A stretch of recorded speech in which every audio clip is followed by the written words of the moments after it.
is alright. From this combination heights, quest the truth is our guide. In the vast expanse is where we reside. Hands up to the sky, let the bass ignite. Feel the groove surround us, everything's alright. SNX radio, let the truth ignite. Together we'll shine, bringing shadows to light. In this cosmic dance, we're connecting the dots. Tune into the frequency, let's explore the spots. Heavy bass drops with tight beats. Illuminate the shadows, the echo of our call. On this roller we will never fall. Feel the energy rising, can you sense the spark? As we dive deeper into the cosmic arc. Stories of the universe, mysteries unfold. In the heart of SNX, where the truth is gold. Every note we play, every line we write, crafting our legacy, shining ever bright.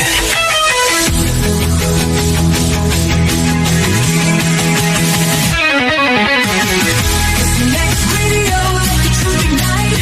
Together we'll shine, bringing shadows to light. In this cosmic dance, we're connecting the dots. Tune into the frequency, let's explore the spot. Here in the spotlight, we're taking our turn. With the fire in our hearts, let the passion burn. SNX radio's call, ringing through the air. Together we rise, together we dare. So join us now, let the rhythm flow. With SNX radio, we're ready to go. Unraveling the mystery side by side, we stand hand in hand. In this dance of truth, let the story expand.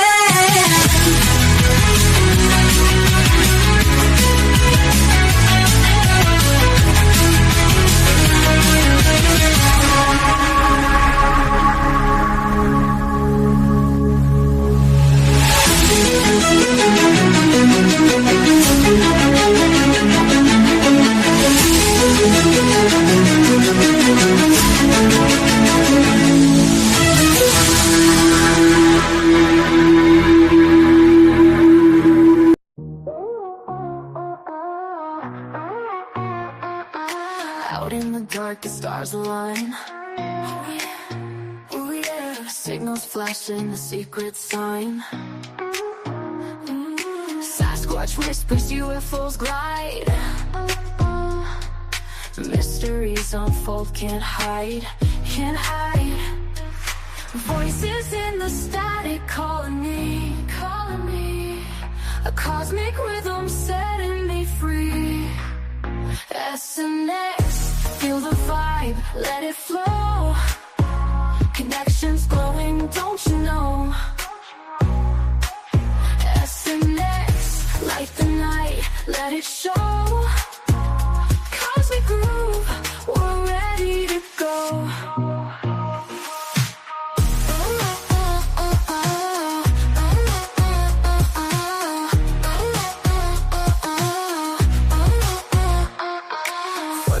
In the woods, shadows move, move.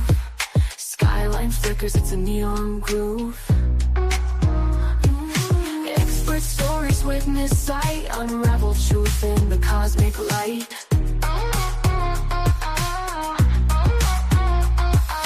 Voices in the static calling me, calling me. A cosmic rhythm setting me free. SNX, feel the vibe, let it flow. Connections glowing, don't you know? SNX, light the night, let it show. Cosmic groove, we're ready to go.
force us to concentrate.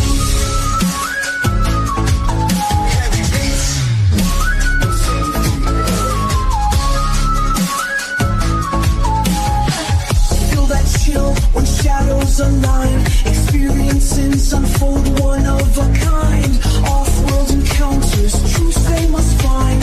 Open your heart, release your mind. Take the leap, step into the light. With SNX Radio we will ignite a symphony of strange where the bass drops low. Journeying deep where the unknown flows.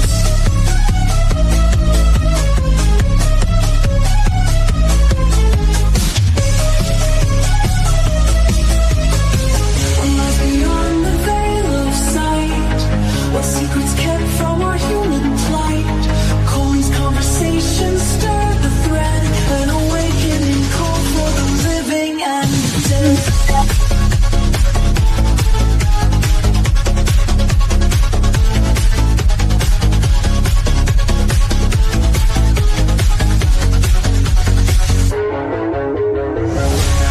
Take the leap, step into the night. With SNX Radio we will ignite a symphony of strange where the bass drops low. Journeying deep where the unknown flows. As the echoes fade and the night draws near, the truths we seek become crystal clear. With SNX Radio, keep your mind open wide, for in this journey we all confide.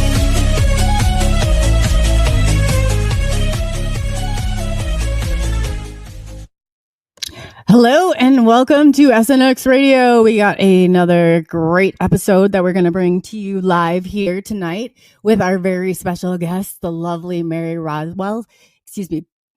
Rodwell. Not to be confused with Roswell, because I was just reading that, so I almost tripped up there myself. So I want to welcome everybody. We're getting everybody. And the reason I do a more lengthy intro to so people know is that I have to drop it on we have a awesome following on Twitter. So So you have to go in there and kind of drop it. So I'm going to apologize for that first and foremost. But tonight we have James Kelly again with us. So hey James, how are you? I don't know this. Going on, but yeah, so I'm gonna get right into it. Let me just back up here for 2 seconds, because I said do not neglect chat, because I get so in the moment so I have to say that I'm going to really try to be better at that. And if you have questions, put them. Oh, Scott, thank you so much. Look at that. Scott's on top of it. He's good with this. So just put them all in caps. And if you're on Twitter watching, or X, I guess, whatever, we have an identity disorder here going on. But go ahead, if you click into that link, then it's going to let you, if you want to leave questions, because you guys are really quiet over there. So we want to hear a little bit more from you and, get questions out here, because we got Mary here. So, this is the prime opportunity to ask those questions. So we'll get them out there. Again, without further ado, I'm going to get into Mary, because we were having this really fascinating conversation before, and I just absolutely it's right in my alley. So yeah, so we're excited to bring this to you tonight. So I'm going to go through and give you a little background on Mary. If you don't know her, you definitely should. And we're going to find out. She's got so many cool things that she's going to bring to the table tonight. So she is internationally recognized researcher, author, speaker, specializing in UFOs, extraterrestrial contact phenomena, like we all are into here. Yeah. She is a founder and principal of the Australian Close Encounter Resource Network, ACERN. So that's pretty cool. That was established in 1997, which provides professional counseling, hypnotherapy, support for individuals and families experiencing anomalous, paranormal, or abduction-contact. Oh, wow, that's great. Contact experiences. She was born in the United Kingdom. Rodwell migrated to Western Australia. Oh, yeah, she went to Western Australia from there. Okay. In 1991, she lives in a beautiful place right now. We were talking about it. Weather is beautiful. But anyway, and currently resides in the Queensland. A former nurse, I think that's midwife and health educator. She works as a professional counselor for the UK's National Health Service and Australian agencies such as Silver Chain and Centrecare. So that's great. Since 1994, she has operated in private practice. Oh, that's awesome. As a counselor, I get that too. And a clinician. So, she's really, she's just, she's got books out. She's got all sorts of things out. And I just, she's done along with the Star Kids Project, advisory committee. I mean, it's Exopolitics, you name it. And she's definitely got a background in it. So without further ado, there's nobody and Mary is just fascinating, all her stuff. So I'm going to let her fill in the blanks of anything I missed. So welcome, Mary. Oh gosh, it's so nice to have you. Thank you. It's an absolute pleasure, COLEY, and an opportunity always to be able to share what we hope will be helpful to people connecting the dots. I think that's what it's all about. I'm always talking about connect the dots. And that's so important. And it's like, you jump. And so I guess, where do you think because we were talking about this and I was like, disclosures happen. And I want to know where we go, because we're losing some momentum here. I feel like, so Mary, I said, where do we, we got to get grounded here too. And a lot of this stuff and really focus on doing and maybe pushing forward, where we're just not all here stagnant and waiting. Like we can actually move as we don't have to just it's not a one-man job. I mean, we all have to move to get ahead here.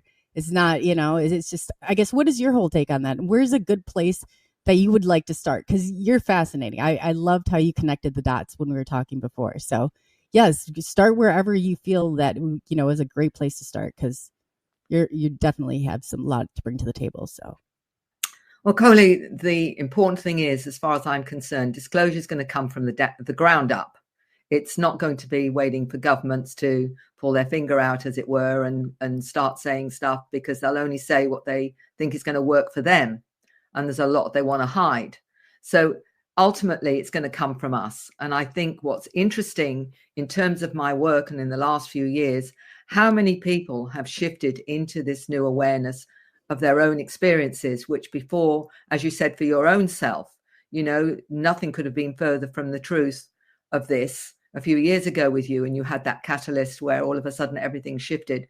It's happened enormously fast in the last few years for a lot of different reasons. And I think we can be grateful for the chaos on one level, because on another level, what it's done is get people to start thinking about their life, their reality, what's important, what matters. And also coming out the closet, space closet, as I call it, has been what's been happening too, because people have discovered that they've had more awareness than they realized and started to question things that have gone on in their lives. And it may for some have started with sighting a craft, a UFO, for example. But for others, it can be quite different. It can be through a shamanic experience, for example, or a healing experience, or a near-death experience, or an out-of-body experience. It can happen in many different, some will do a remote viewing course, for example, and that activates them into realizing we're multidimensional. So it's not just one way we realize we're having contact with these intelligences. There are many different contact modalities, as we call them, where someone will suddenly realize there's more going on in their reality. I mean, in a shamanic experience, what are you seeing? You're seeing and interacting with other intelligences. And some of them will interpret, depending on our belief system, some will believe they're angels or, ascended masters, or lots of these different names. Or others will say, well, they're an extraterrestrial, or they're a light being. Depending again on their belief system will be depending on how they interpret it. But realizing they're having some form of contact, some sort of a communication with them. And that, of course, changes everything, because they get a new slant on the way that they actually look at their reality. So that's happening, and it's happening really, really fast. So when you say, where are we? We're actually in the moment of a huge wave of awakening and activation on this planet right now, which is gathering momentum by the minutes, seconds, and months that are going on. Yeah, it really is. Like James said yesterday, there's no stopping what's coming. The momentum's already there. It's rolling through. Yes. It's just, how do people prepare themselves? And I guess too is, there's like a lot of confusion with Project Bluebeam, and if somebody goes out and, like some of that deception, I guess, in the way. What do you think is a good route through that?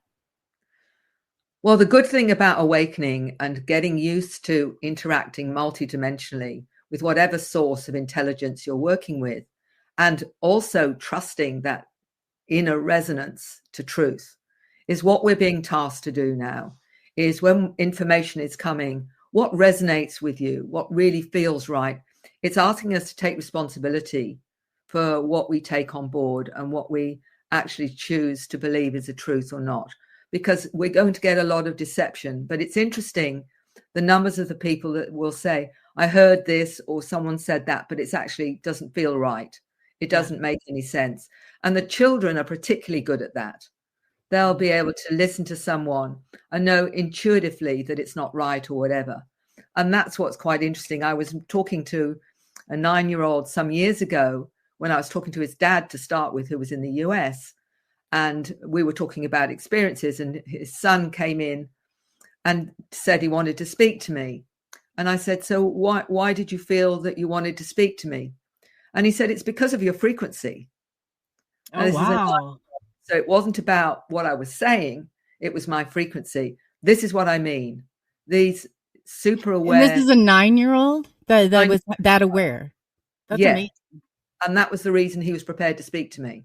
So we're not talking about children that are in any way just third dimensional. We're talking about children that are multidimensional now, already aware of their mandate, why they've come, what their role is and whatever. So they already know what to believe and what not to believe. And they will tell you the truth behind things. And we all have that. It's just that we've lost it through the programming often, and we've become confused. So we have to go right back to that inner resonance again and start taking responsibility for our own connection to truth, because this is where all this manipulation is going on, to try and manipulate that out of us and get us to distrust it. Oh, that's so true too. That's so true. I agree 1000%. And everything and all these barriers, like you said too, like fear-based stuff, like to, rid of that. It's like that fear will keep you locked in. That's why that layer of fear is there. You have to push past all of these things. And you have to, like you came to go through this process. If you haven't been through this, it's taking everything, your comfort level, it's completely crumpling it up. And you don't, I wouldn't trade it for anything in the world, but it's quite a transformation process, Mary. It really is. How did you go through that? Well, I think it's a process. I think you start to say what's really important in life. And one of the interesting things for me, bringing me into what I call authenticity, speaking your truth. One of the things that I've said to many of my clients that come to me is, ultimately, when are you going to speak your truth? When are you going to be all that you've come here to be? And I have to do the same thing. I can't, you've got to walk your talk. But what was even more important, I was working with grief and bereavement and hospice. And one of the things that was really came up time and time again with people that were due to leave this planet one way or another was the fact that they regretted not being themselves, not speaking their truth. And I took that on board for myself at that time. And I decided, that, right, if I'm going to live the rest of my life on this planet, I'm going to be myself. I'm going to say what feels right. I'm going to be who I am, because what's the point of living a pseudo existence, a pretend life? Why have you come to this planet? Not to do that. And I've always said, on my deathbed, when the kids are around me, I want them to grieve the woman that I really am, not a pseudo person that they thought I was. At least even if I've been a pain in the neck, and mum's embarrassing and she's all those kind of things. Yeah, mum was embarrassing. She was this, that, and the other, but she spoke her truth, because that's the example, isn't it, ultimately, of being yourself, being true to yourself. When are you going to do that? When are you going to wait to do that? Are you going to wait to your deathbed? Or are you going to do it and be your truth? Because that's the only way I believe we're going to change this planet, is when people finally own themselves and are authentic. Wow, I want to applaud you for that. Like, let's stop right there for a second. That is so true. And when you're authentic and genuine and in the moment, and you're able to live that authentic and genuine, like, there's nothing like that. You drop the chains. They lose that power and control over you when you're able to get there. And that's amazing. Wow. Absolutely. I couldn't agree more. I really couldn't. I mean, people say to me, but you're so courageous, Mary, because you do that. You say all this stuff. I said, it's not courage. I just don't care. I love it. Oh my God, I love you. You're right up our, I love it. If you think I'm menopausal or whatever it is, really don't, because it really doesn't matter to me what somebody judges me from their perspective, because at the end of the day, does it really matter? No. Are you going to let them stop you from being who you are? No way. No way. Absolutely not. Yes. We got another fighter up here. That's exactly where I'm at too. And I was like, I probably should care more, but I just don't. So, it is what it is. I apologize in advance, but yeah, no, that's awesome. Mary, yeah, wow, you are a courageous woman. I mean, that's amazing. I love that. I absolutely love that.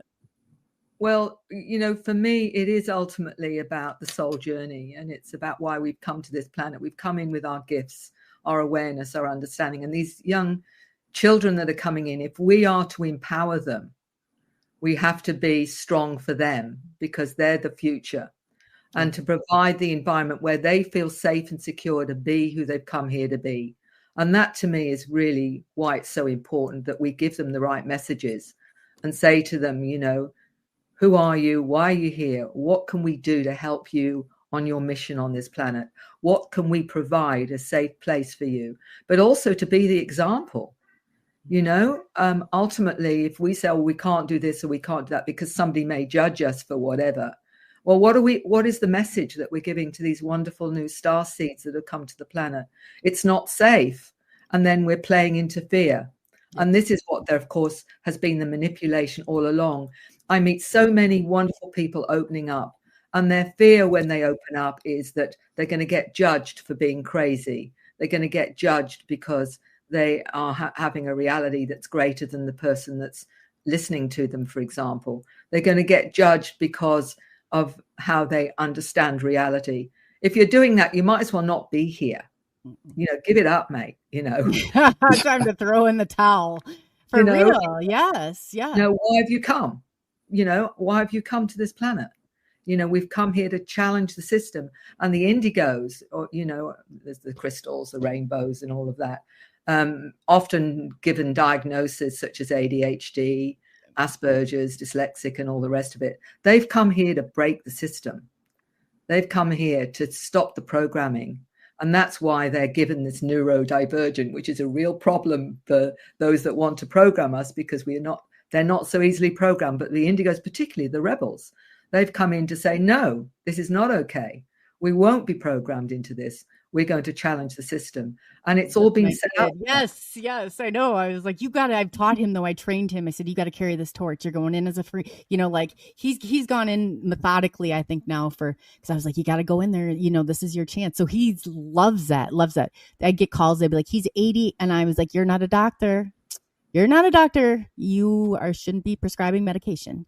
So I was like, I was a therapist and he's just fine. So, they always try and, he's got depression or he's got this and he's got, put these labels on these kids. Like, no. I said, he probably doesn't like your class. Maybe it's not interesting. You're keeping him isolated on these computers. It's like what they're doing to kids. How do they think the products of our environment are going to turn out under these types of, they're locking your kids in and they don't have a charger. I'm getting called by a school. I said, he shouldn't have a charger. You can go and talk to a kid. You don't have to email them across the room. We need this interaction. It's unbelievable what they're doing. And what's the next step from there? Because you're going to leave your grandkids, or you're going to leave your great grandkids in this crazy world. Like, no, you shouldn't leave it like it is. It's like everybody should be doing their part. But yeah, good for you, Mary. That's awesome. Well, the reason that I wrote The New Human more than anything was about the kids, because although there's other stories of adults and their experiences, the kids are coming in with such awareness. And I'll give you a few examples of that. I was talking to a 7-year-old, her name's 7, and she sees herself as a hybrid. She's part human, part blue avian. She speaks star languages. I've seen her actually speak a star language to someone else on the phone, and the other person on the phone speaks star language back. But she's a healer and says that I've come here to heal others, but also activate the healing in them so they can heal themselves. Now, this is a 7-year-old explaining this. Another young lady called herself part human, part water being. She's 8 years old. She comes from a water planet. And she said when she looks in the mirror, she sees more of her water being self. And she said that when she hears music, she not only hears the music, she hears the frequency and goes with the frequency to the person who's created the music to actually understand what's behind the frequency and the music itself. So multidimensional understanding of frequency and harmony. Yeah. So we have a shot against AI. If there's kids out there like this is amazing. Yeah. Well, there's the choice, isn't it? Do we go with artificial intelligence and getting, implants and whatever, or are we going to activate our own awareness? Because we can go, as remote viewing has shown you, to past and present. There's no such thing anyway as past and present, only the way that we look at it. For example, we can actually change the way that we operate. For example, I was talking to, I think he was 7 or 8, and he said he goes through portals to other planets. And he says, I said, well, how do you do that? He said, well, I use the runes, he said, as a portal. He said, but I have to know the mathematical number of the planet. Then I can know exactly where I need to go to get to that planet once I have the mathematical number. Do you need technology? No, you don't. You are technology. You are, a technology way beyond the technology that we're being shown as being amazing and what have you. And this is the whole dilemma, isn't it? Are you going to choose the easy, quick way, or are you going to work on yourself to realize that you have this potential in you, that all of the things that we think are amazing are actually part that are innate in us anyway. And these children are already showing this. Some of your viewers may have heard of the telepathy tapes with the autistic children. I don't know whether they have or not, but they've already shown that autistic children are telepathic with one another. And I've met many parents that have told me they communicate with their autistic children through telepathy. It's not, it's being proven now through the telepathy tapes, and Dr. Diane Powell, who's actually done all the tests to show these kids are telepathic that are autistic.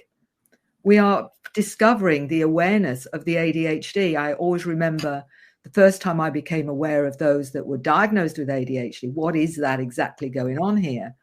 And a lovely gentleman, Neil Gold, who wrote a book, Close Encounters of the ADHD Kind, he explained having interactions with light beings. And he said, I always saw reality multidimensionally. And he retranslated it as always dialed into higher dimensions. What does that say? What are we doing with ADHD? We see them as neurodivergent, a problem. So let's medicate so that we can program them. Right here. Yeah, I was off the charts, ADHD. I drove everybody insane, like going through, but I question everything. But ADHD brains are brilliant if you give them the opportunity and they're right, That you don't need medication to stabilize. In my book, I connected with a molecular biologist who had also had these experiences herself. She knew how to stabilize ADHD, and it's all there. How you need certain extra vitamins to balance yourself out, like choline and whatever. All of that's in my book, The New Human, is let's find strategies to support those that are coming in as the new humans that are coming in with these abilities, these awareness, rather than suppress them. Let's find out what they can do, how they can understand reality. There's lots of other qualities like synesthesia that were considered an aberration. That synesthesia, when you experience something multidimensionally, so you might see the letter 7, for example, it may have a color to you, it may have a sound to you, it may operate in a way that you see it in more than one perspective. Well, this is what these kids can do. And it's seen as an aberration. There's something wrong with you. No, it isn't. It's actually showing us what we're capable of. What I go back to very, very, because of my background, I'm very interested in the way that we've evolved, if you like, from, Neanderthal, Cro-Magnon, and suddenly missing link, and Homo sapiens sapiens suddenly appeared with 223 extra genes and twice the brain size. How the hell did that happen? Unless we're intelligently designed. And the gods that are visiting us, are they really gods? No, they're not. They were perceived as gods or whatever, been monitoring our evolution. We're only using 5 to 10, not even more than 5%, maybe 10% of our DNA is activated. What's the other 90% about?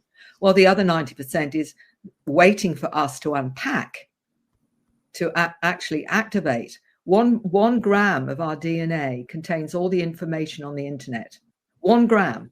So what's the rest of our DNA doing? We don't even know yet, but it's being activated. So just think about what's hidden in our DNA. And Dr. Francis Crick, co-founder of the DNA Molecule, said they programmed us to awaken at the time that we need to waken up when we're ready to. What do you think's happening? People are being activated. They suddenly find they're sensing things. They're feeling energy. They can see orbs, or they're suddenly getting downloads of symbols or scripts or music or information that they've not consciously learned. What's going on with that? That's coming from their superconscious self, potentially, but also the intelligences that are working with them, whether you call them spirit guides, angels, or, you know, light being, whatever name you want to give them. But okay, that's what you meant when you asked me that earlier. So when you said the intelligence, that you're speaking of, like the either a paranormal or if it's ET or whatever type of, is that what you, okay, thank you. Sorry, go ahead. Yeah, because the way that I understand it, we're being activated various ways. Some is through our interactions, maybe on board craft. I remember somebody saying to me when they were on board craft that their consciousness had been moved out of their physical body so that the beings could work on their brain. What it is we're being assisted to move to that next level of evolution. And this is why people have had these amazing transformations almost overnight, where suddenly everything changes for them. They lose interest in material values. They become more ecologically aware, more spiritually oriented, and what have you. What we did with our surveys to prove that, because not only when I wrote Awakening, how extraterrestrial contact transforms your life, because I was seeing it in my clients. When we did the survey, which was with 4,200 people, 600 questions, what came out of that survey in Beyond UFOs, which anyone can get the PDF for that if they want it, because it's free. On it was some really significant information. One of them was 85% of those that had contact with non-human intelligences had a psycho-spiritual transformation. So where's the agenda? There's the agenda. Psycho-spiritual transformation. The other thing people need to know about is that you may be having contact without realizing it, because 75% of interactions on board craft are out of body. So only 25% are actually physical. So if you suddenly find yourself being aware or having a sense of energies around you or information coming down, it may very well come from your interactions with these intelligences. And you may see them as spirit guides, angels, you know, elementals, fairies, ascended masters, if you've got that particular way of looking at your perspective of your spiritual life. Or if you're more UFO oriented, you can say they're light beings, angelic beings, interdimensional, extra-dimensional, trans-dimensional. And some of them come from our future. I remember a 7-year-old explaining to me that he was from our future, and that he was a grey being with 4 digits, but had come back to this reality because of what he was coming here to do. Do you dismiss this? Do you dismiss what kids are saying because they're kids? Or do you realize that this is information they've not been front-loaded by their parents whatsoever? The parents are completely neutral in terms of their child, and saying, but my child's telling me this, or my child's telling me that. What do I do with this information? Is it credible or whatever? And what I say to them is this: why do you think your child's coming out with that? Why would they? What is the purpose of that, other than to check you out, to check, are you going to believe them or not? One of the things I do is I send out a questionnaire to people who have experiences, but I have one for children. And if the parents write to me, I send them the questionnaire out for the child. And they'll say, I didn't realize that my child has the experiences where they are out of body, that they can see energies. I didn't realize any of this, because the child thinks it's normal. You know, this is my reality. You know, I've been up with patients, you know, this is my normal. What do you mean you don't, you know, that's strange to you? Don't you have the same thing as me? Well, that's what happens. And they're saying, I've never known that my child was experiencing things like that. What comes to mind was a woman that was telling me that her child was telepathic from birth, and would be coming out with everything around her that people were speaking about. And she said, the thing that's hard now, Mary, she's 3 years old and she still reads my mind, and it's becoming very, very uncomfortable because I have to watch everything that I'm thinking because she can tap into it. Oh, yeah, you're right. I didn't even think about it like that. Wow. This is the reality. I remember a 13-year-old saying the same thing about her teacher. She said, what my teacher comes out with sometimes, what she's thinking, what she's saying, and what she's thinking is very different. And what she's thinking sometimes isn't very nice. So That's, yeah. So when you say, can they choose to understand the agendas on this planet? Boy, can they, because they can tell from your frequency. They can tell from your energy. They can tell what's going on in your head. So this is what's going on.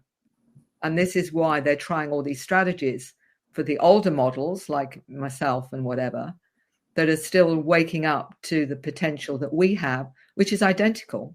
It's just that we've been programmed out of it. So we've had to awaken that. And we may do it through the various modalities. As I say, you may do it through, learning healing, for example, energetic work, or we may wake up because we suddenly start seeing craft and whatever. When you see craft, sometimes it's not just seeing it. There's an interaction and you may not realize it. I call it getting locked in. You get locked into this like exciting roller coaster ride. Like, yeah, it's amazing. There is definitely a feeling behind it. Which means there's often an interaction, even if you're not aware of it. You just suddenly feel different after seeing that particular craft. So don't think just by seeing it that's it. There may actually be something else going on that you're not aware of. And there's a reason why you're seeing it. I call them points of reflection. Do you think that's like a pretty good, like I was like, those are the points of reflection. Those are the points you're supposed to, it's kind of like, okay, we're jumping now over to the, it kind of shoots you over to another direction. What I say to people when they've maybe seen a craft and they've described it, sometimes with family, sometimes with friends or whatever, did you feel different afterwards? And they'll say, I started to get really interested in quantum physics, or I really started to get interested in the history, archaeology or anthropology or medicine or healing or whatever. And I'm saying, there you go. Oh, yeah. After this was done, I was reading Einstein's unified field theory and going through, and I've never in my entire life did I even go that direction. It was weird. It was very bizarre. Yeah. But I get That's because what they're doing is they're upgrading, activating, and informing all of these interactions. And that's what's actually going on. And when someone, they say because they're going to try and con you into things, these individuals that are awakened can look and say, that's not one of them. They'll know right away that it's not one of them. They won't need anyone to say, well, that's, computer generated or CGI or whatever, because they'll just know. And that's the problem that those behind the scenes have, is why they try and dismiss all the multidimensional abilities, because that's what guides us into true reality. And what do? You have experiences. Oh, you're hearing voices. Oh, well, there's something wrong with you. What label can we give you? And what medication can we give you to shut you down? Yep. Oh, yeah. And with control, once you start taking their medications, you don't realize because it starts to fade away. Your total connection with this and what you're supposed to be doing is interrupted. It really is. Yeah, that's it. And so that's part of the darker agenda, is to stop us that way or preventing us. And this is why, for me, I'm so passionate about what I do, is because I've met so many that have been damaged because they've not been believed, and they've ended up going the medical route because they, in the end, the family are also fearful, that something is wrong with them. And it's because they've been told there's something wrong with them. Yeah. James Kelly right over there, he's experienced a lot of that. Like he was even saying yesterday about people believing him. I'm like, you don't eat like that. That is but it's a huge control, and it's been put on so many people. And if, it's unbelievable. it saddens me so much, because I wouldn't even like to think about the hundreds of millions out there, maybe even billions, that have ended up under psychiatric care, under medication, just by opening up multidimensionally and tapping into that side of themselves. And that, to me, is crime against humanity. I know my mother was a psychologist, and when I was abducted, I would go to her afterwards and said, "Mom, I got to tell you about this." She goes, "Sweetheart, it was a dream. It's a very vivid dream, but it's just a dream." Yeah. And every time that I was abducted, that's what she would say. And this went on for 20 plus years, until right before she died. She goes, "You're a special guy, aren't you?" And I'm like, "Yes, Mom." And that's all she really said. But my whole entire childhood was nothing but trauma. Tried to put me on Prozac. They tried to put me in psychotherapy. I had ADHD. I was hyperactivity. I had a vivid imagination, because I would talk to people and they couldn't understand what I was talking about. Like, again, you talk in the star language back and forth, and they don't get it. They was trying to put me as a round peg, trying to block me into a square hole. And, there was no way of doing it. And luckily, I had come out on the other side of that better. But, yeah, it was scary there for a while. And what would you think? What advice would you give to people that are in it right now, that are adults having experiences, that people are saying, "Oh, you're delusional, you need to take some medication"? What would the advice that you would give them to hang on? Well, I'll be honest with you, James. I wrote the Awakening for that very reason. It's a manual to say, and in the manual is, how do I know I'm not crazy? What do I do about the fear? What do I do about my children having experiences? So all the questions that came up to me time and time and time again, me knowing that there wasn't the resources out there, there wasn't the help out there, was how can I give people answers that they can work through this themselves, so they can work out what's actually going on. And that was why I wrote it, was as a kind of manual to say, here's how you know you're not crazy. Here's what do you do about the fear? Well, that was the other thing. All those kind of things and strategies. How does hypnosis help? How is there a difference between a researcher and someone who is a therapist? Because you go to a researcher, they're not going to be interested in therapy. They're going to be interested in your story, but they're not going to help you through the process of awakening or whatever. So all those kind of basic questions I deliberately wrote Awakening for. But what I say to people is knowing the difference, and I say this with those that are opening up multidimensionally, wanting to know the difference between their multidimensional self, their 3D self, and imagination. And it's actually really quite easy to separate it out once you understand it. Left brain, you think before you speak. Right brain, you speak before you think. So it's instant. Anything that comes in that's instant is multidimensional information. How do you know it's not your imagination? Very easy. If something's real, like your bedroom, you know where the bed is, you know where the door is, you know where the window is, you know the color of the walls. It's instantly in your mind because it's real. If it's imagination, you have to, and I say, imagine a bedroom.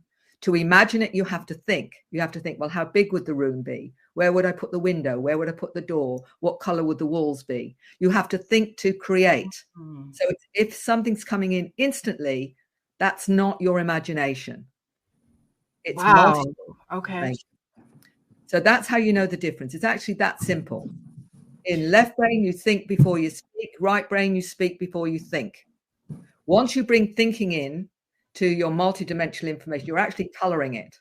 You're actually editing the information as it's coming in. So for a good channel or a clairvoyant or good medium, they have to trust instant information and as it is in its integrity, not to edit it, not to say, oh, I'll just move this out because that sounds too crazy, or I can't say this because that sounds. As soon as you do that, you lose the integrity of the information. So it's important. You have to trust, literally trust it as it's coming in and in the way it's come in. is the packet of multidimension. And you can sense it, feel it, have a knowing, as well as visually, as well as auditory. You can have all of that or parts of that, depending on what you're open up to. The more you open up, the more you'll open up.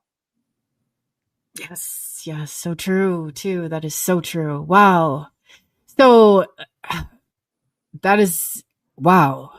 So basically what you're saying is your imagination's not automatic, right? It's something you create.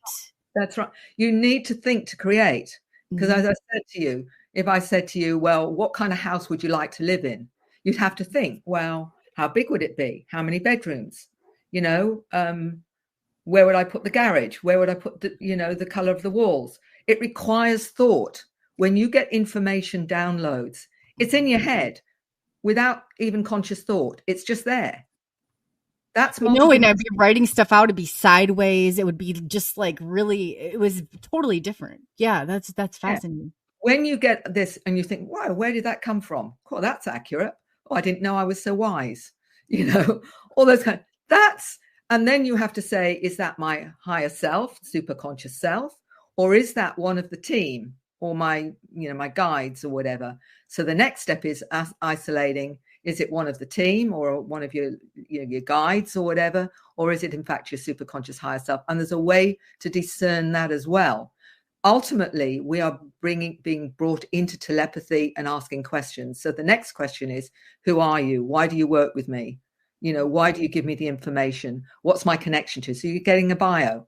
That you can ask all those questions in that space. And, I show people how to do that so that they've got some, they can start to trust it. Because I said, when you get information, if you want more, you want to understand it more, you have to go back to the source and say, well, explain this to me. Why is this important? Why do I need to know this? Where can I put this or whatever? So then you have in an equal conversation and communication. That's where they want us to go. Mm-hmm. That's cosmic consciousness. That's us connecting to our cosmic family. And that's what they're waiting for, because everything's accurate then. There's no editing. There's no altering, because you've got the pure communication. And that's where we're headed. So how do you, because some people feel like they might be tricked by paranormal entities or things like that. So you're really, and that makes sense. When you're in a medium, you get it and you either spill it out or you lose it. It's you're that portion. But, I guess it just, I don't know. What would you say to that? Well, there's two things that come up. First of all, there's a part of us that knows when something has integrity, when it resonates. So I talk about it like this because I keep things very down to earth. I know that sounds odd, but it's exactly how I operate.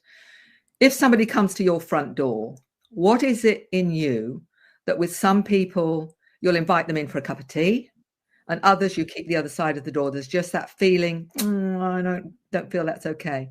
The same goes with information.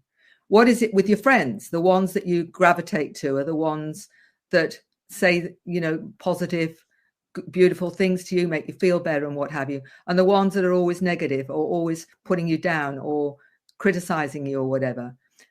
It's about the information that you're getting. If you've got something coming through that's telling you that you're useless and not powerful, or you've got to do this or you've got to do that, nobody wants to listen to that in everyday life. So use your common sense.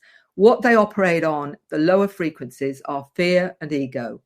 If you're still in fear or if you're in ego, then they can plug into you and you will get lower entities giving you information, and it won't feel right. It'll feel uncomfortable to you. If you're coming from a high intent, like, the highest frequency of authenticity, love, compassion, and whatever, what you're doing is you're creating the frequency you accept.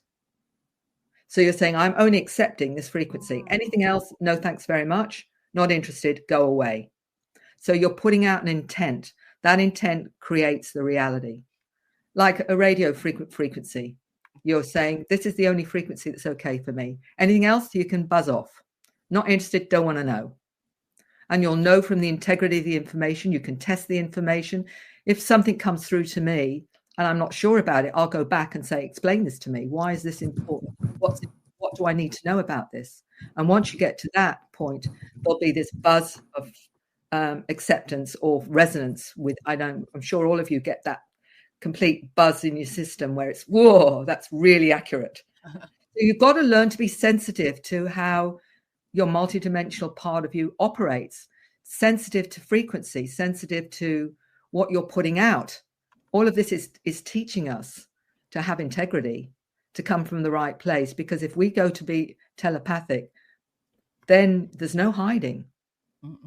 Oh, yeah, you're right. Yeah. You're right. You're out. Oh, boy. That just added an extra layer on there. Wow. There's hiding. Makes sense. So you've got to really put out exactly the integrity that you want to receive back, because that is really how it works. In my book, it's worked for me for 30 plus years. I only accept the highest frequency of the highest awareness and spirituality of love, kindness, compassion, authenticity. That's all I'm accept, guys. Don't want to know anything else. Wow. How do you block it out then? You just say, hey, that's not important. Just moving on. I get something coming in that doesn't feel right, I just tell them to buzz off. Not listening. Don't want to know. Yeah. In the same way you do in your everyday life. If you've got someone who's supposedly a friend, and all they ever do is bring in negativity or make you feel bad or whatever, you don't invite them around for a cup of tea anymore, do you? You just move on. So you're kind of aware of what is your thoughts, your thinking, what you're doing in that moment. It's like all pulling that all together. Asking us to be what we aspire to be, which is a spiritual being coming from love. That's what we're all aspiring to be, isn't it? Coming from love to make a difference in this reality. That's what we aspire to. All of those that are involved in all of this. This is our mandate, isn't it? And we're all coming in with different awareness and understanding and mandates to shift this planet, to shift it into its higher evolved state, and us with it. How do you think some people are going to weed out the people? Because I don't feel like there's some people that are going to even make it past this. Do we have to have a certain amount of us, do you think? Or how do you think that's all going to come into play?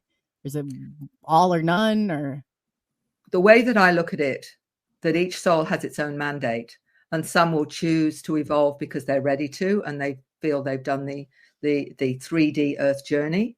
And there'll be others that say, you know what, I still want to be part of this 3D reality for this lifetime, and this is what I'm going to stay within it. I don't think it's going to be one or all. It's just a soul's choice. When I worked with past lives, particularly when you take somebody from a past life into their spiritual world, or their whatever multidimensional part of their reality they experience once they move into that frequency of spirit, I will often say to them, maybe they'd had a really difficult life, maybe however they died. And I will say to them, what did you learn in that life? And they may say, I learned about compassion. I learned about limits, or I learned about, but I didn't do so well in this. So next lifetime, I'm going to choose to focus more on that, pick siblings and family that will challenge me to grow in that way or whatever. Because for me, it's all about the soul choice and the soul creating the reality that's going to give them the greatest growth.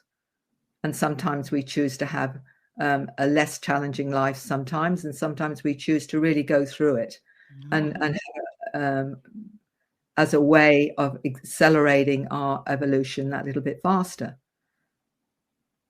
When I take people, the struggle's real. You're right too. Oh man. Yeah. I mean, one of the things that I ask when people are on the craft and they're exploring what's happening on the craft and why they're there, who are the beings and whatever, they can have a conversation. People don't always realize this. They can actually have a conversation and basically ask, and I'll say, are any of the beings familiar to you, for example? And they may say, well, the one to my right is. Okay, well, ask that being, how many times have they picked you up? And they'll reel off 2, 5, 7, 10, or whatever it is. Oh, so you've been here a few times then, haven't you? So you know them, don't you? One of the questions I will also ask is, have you on any level consented to this experience? And 9 times out of 10, they'll say yes, but before I came here. So as a soul.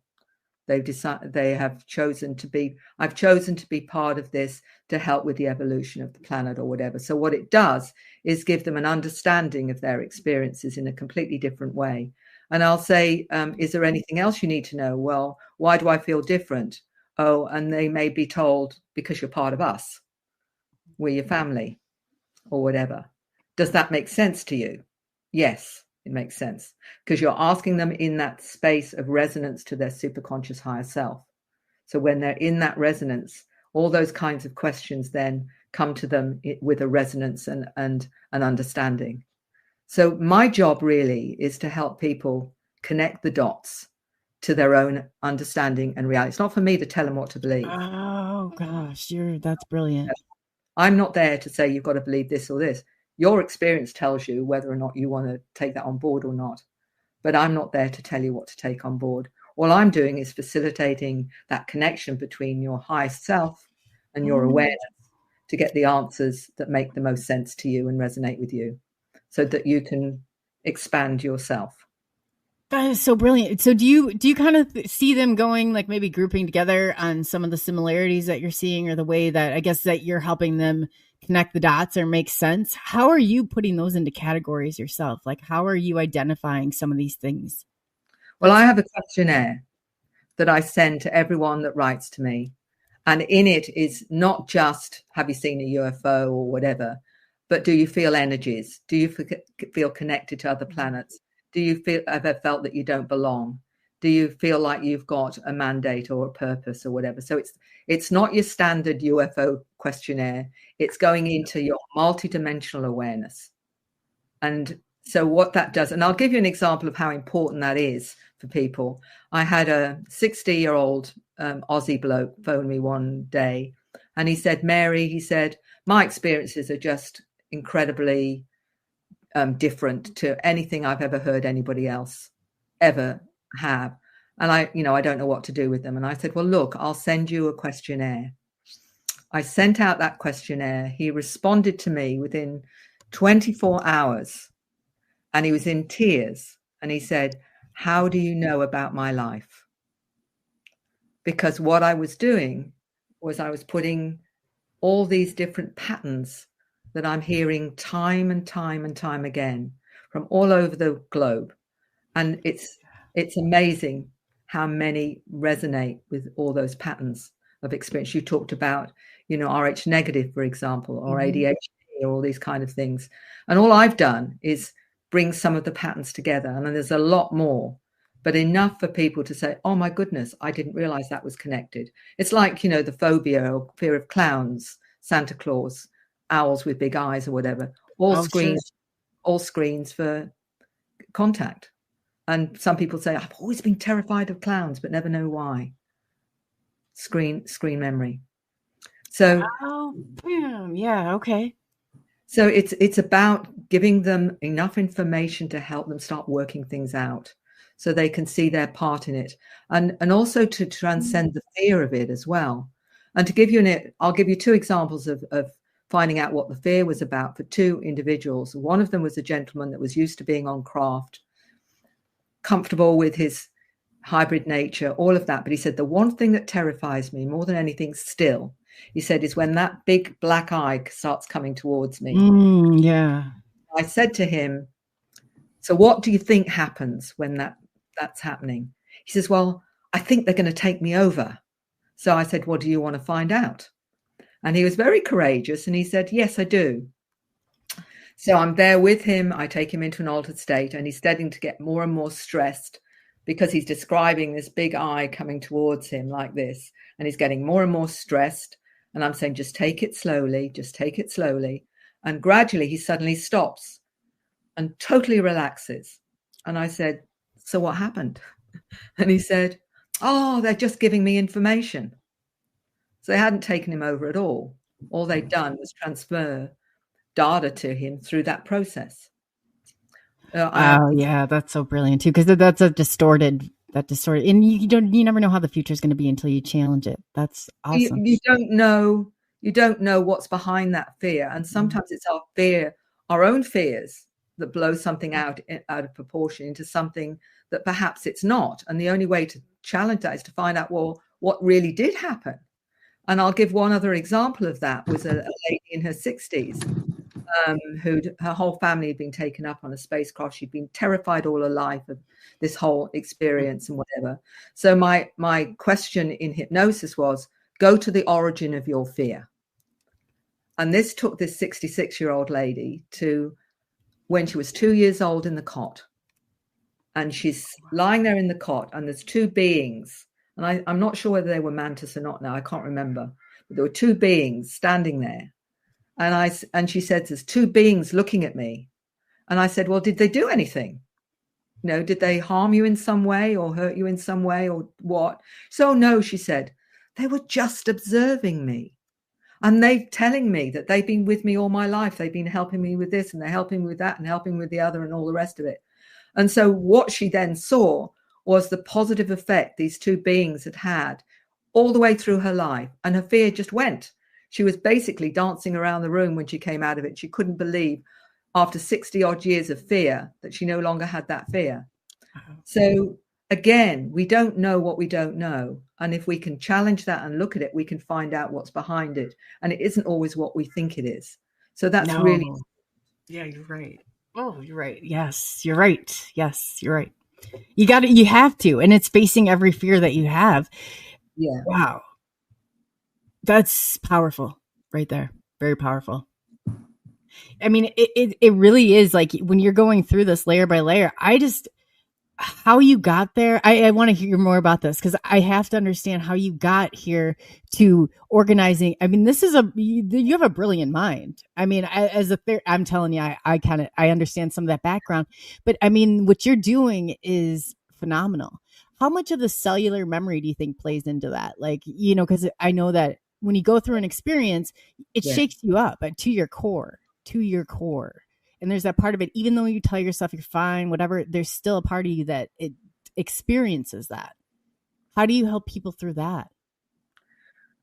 Well, it is a big thing, especially if they've had fear most of their life around something to do with this. And then they realize it's something very, very different. Coming to terms with that then is completely changing your reality. I'll give you another example of that was very profound. And it was, I did a chapter on missing pregnancies, for example, which happens to many, many women who have missing pregnancies. They're pregnant for about 2 or 3 months and then the pregnancy's gone. So that, I explain what's going on with some of those missing pregnancies. And there was one lady that had had 2 pregnancies, and the third one, she was told really by the doctor that she should, in fact, it would be best not to go ahead with it because she might lose her life, because the second one that she'd had was very dodgy. So they were saying, the doctor was saying, look, I really am worried about you going ahead and having this pregnancy. Now, the lady had had a history of experiences, but she didn't then understand what this was all about. One day, should I say, she woke up and the pregnancy was gone. There was just blood. There was no fetus. There was no nothing. And she didn't know what had happened. She knew 1 minute she was pregnant. She knew the next minute she wasn't. And it was during that time, one of her sons particularly was saying, Mum, it's a brother and he's wanting to connect with you. And she's not wanting to hear this because she finally realizes that these beings had got her son, this child that she'd lost. And she got very, very angry. She couldn't even look at babies. And there's a big story about it, a lot more than I'm going to see it for you, just to give you an understanding. So for most of her many, many years, I'm talking about, 20 odd years, she kept getting this information that this son was actually with the beings. Angry as all hell. Angry that they'd taken her son. How dare you? How dare you? I don't want to know about it. Couldn't look at other babies, or that's how traumatized she was. Okay. Anyway, she came to Australia with her family and she said to me, Mary, I've really got to find out more about what actually happened. And I said, are you ready to do that? Because we didn't know what we were going to find. Was she, in fact, did this happen against her will? Was she trauma, all the trauma that went with it? Are you really ready to do this? And I was quite anxious as a therapist because I didn't know what I was going to find. Anyway, she said, I'm ready. I've got to find out because it's haunting me, because I keep getting messages from my live son that I need to connect with my child on board craft. I need to connect with him. He wants to connect with me. But she said, if they've taken him, I don't want anything to do with it. To cut a long story short, we went back to the time of the visitation, and she's taken up on board craft. She sees this little tiny fetus being taken from her and being put in an incubator, a kind of incubator and whatever. And so she's saying they've taken it. So I said, well, shall we find out what's going on? Why? She said, yes, I'm ready. And she's faced with one of these beings. And the being and her are having a conversation. And she's basically saying, why did you take my son? And they said, because you asked us to. And they said, because you know that your doctor told you that if you went ahead with the pregnancy, you most likely would die. And she said, yes, she says, and I didn't want to lose, my sons not to have a mother. So she's then realizing that her conversation was, my only option was to give it to them because they could keep him on board craft, but he couldn't come and be physical with me because I could have lost my life. And then all of them would be without a mother. So she'd actually had a conversation like this. And I remember it was extremely emotional. And I'm seeing her in tears, and she's saying, but you promised me that you'll love him, that you'll always love him and keep him safe and what have you. And they said, we promise we will take care of him. We will love him. And so she's saying, I give you my consent. And then I said, do you want to see your son? Because he came up. And there is the 12-year-old son. He's got a missing tooth, and he's giving me a rose and giving it to me and saying that he's okay and that he's always been with me. So it ended with this son, this hybrid son, bringing this rose to her and saying, it's okay. Can we now connect? Because I've been with you all the time. And so she was left with a completely different understanding of why she had that missing pregnancy. And some months later, she's writing a book about her other son having experiences. She said, and when I get stuck, she said, my son from the ship comes and visits me and helps me with the words. So she continued then to have contact with her son on board craft. Now, make of that what you will. For some people, that would be completely extraordinary. But can you imagine the processing after so many years of denying it and being angry with the beings to realizing actually this was your decision. It was her decision. Yes. And that was the type of therapy that I did. It was going through, and they called it an intersubjective experience. You're experiencing this with them. You remove the emotion and you give them a different response that completely changes everything. And to do that's amazing. Wow. Good for you. Wow. I mean, that's like a bundle of therapy. I mean, years and years and years. I mean, once you can create that shift and they see and they get a different experience and a different understanding, it changes everything. Absolutely everything. That's amazing. Wow. I think the important thing is with all of this is our conscious memory is an edited version of the true reality. And Dr. John Mack, the psychiatrist of Harvard University that wrote the book Abduction, Human Encounters with Aliens, and he also wrote Passport to the Cosmos. In it, he had done all the psychiatric testing. He proved that they were quite rational, quite normal. And he said something very significant. He believed that hypnosis and superconscious or subconscious memory was more accurate than our conscious memory, which is the complete reverse to what everybody wants to say. Or if it's hypnosis, it can be manipulated. It can be this, this, and this, and this. And he was saying what I have found is actually more accurate because it's coming from the subconscious tape without the editing of the conscious mind, where the conscious mind will edit out anything that doesn't fit with our 3D reality, whereas the subconscious just blindly records whatever is going on. So hypnosis gives you the integrity not the conscious recall, because that can be edited depending on your belief system. Oh, so you're re-experiencing this, and you're saying that how you are organizing this information is basically your programming, that you have to be. How do you break that programming? Well, the truth is that it's going to that other level of awareness, isn't it? Yeah. Where you get the absolute authenticity from, because the subconscious doesn't edit. It doesn't say, well, that can't be real. It's just recording what it's experiencing right from the moment it's experiencing it. So all you're doing is you're allowing someone to re-experience what the tape is telling them of their own experience and whatever. And some say, well, that can be manipulated. You can put stuff in there and what have you. Not if you're doing it in the right way. Because for me, for example, if someone's going through into an experience, I'm not telling them what to see. I'm saying, where are you? I'm saying, tell me what's next. What are you seeing now? I'm not telling them anything.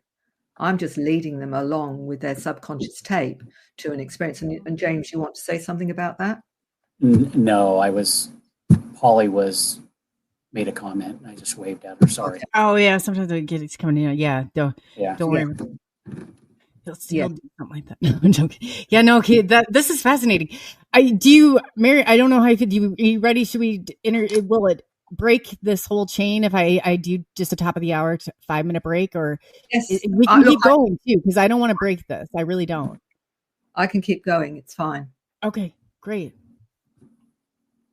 Man, this is like, because I hate to even end here, because this is just really starting to get good. I mean, you're just piece by piece taking us down.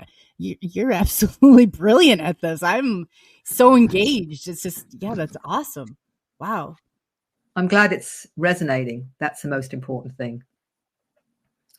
I think it's about demystifying things and grounding them into a way that most people can understand, because hypnosis has a lot of connotations to it, weird and wonderful and what have you. And I explain to people when they come to me, they're often anxious because am I going to be able to do this? This is hypnosis. What are you going to do with me? And what I said, look, you go into a hypnotic state almost all, 70 to 80% of the time when you're listening to the radio.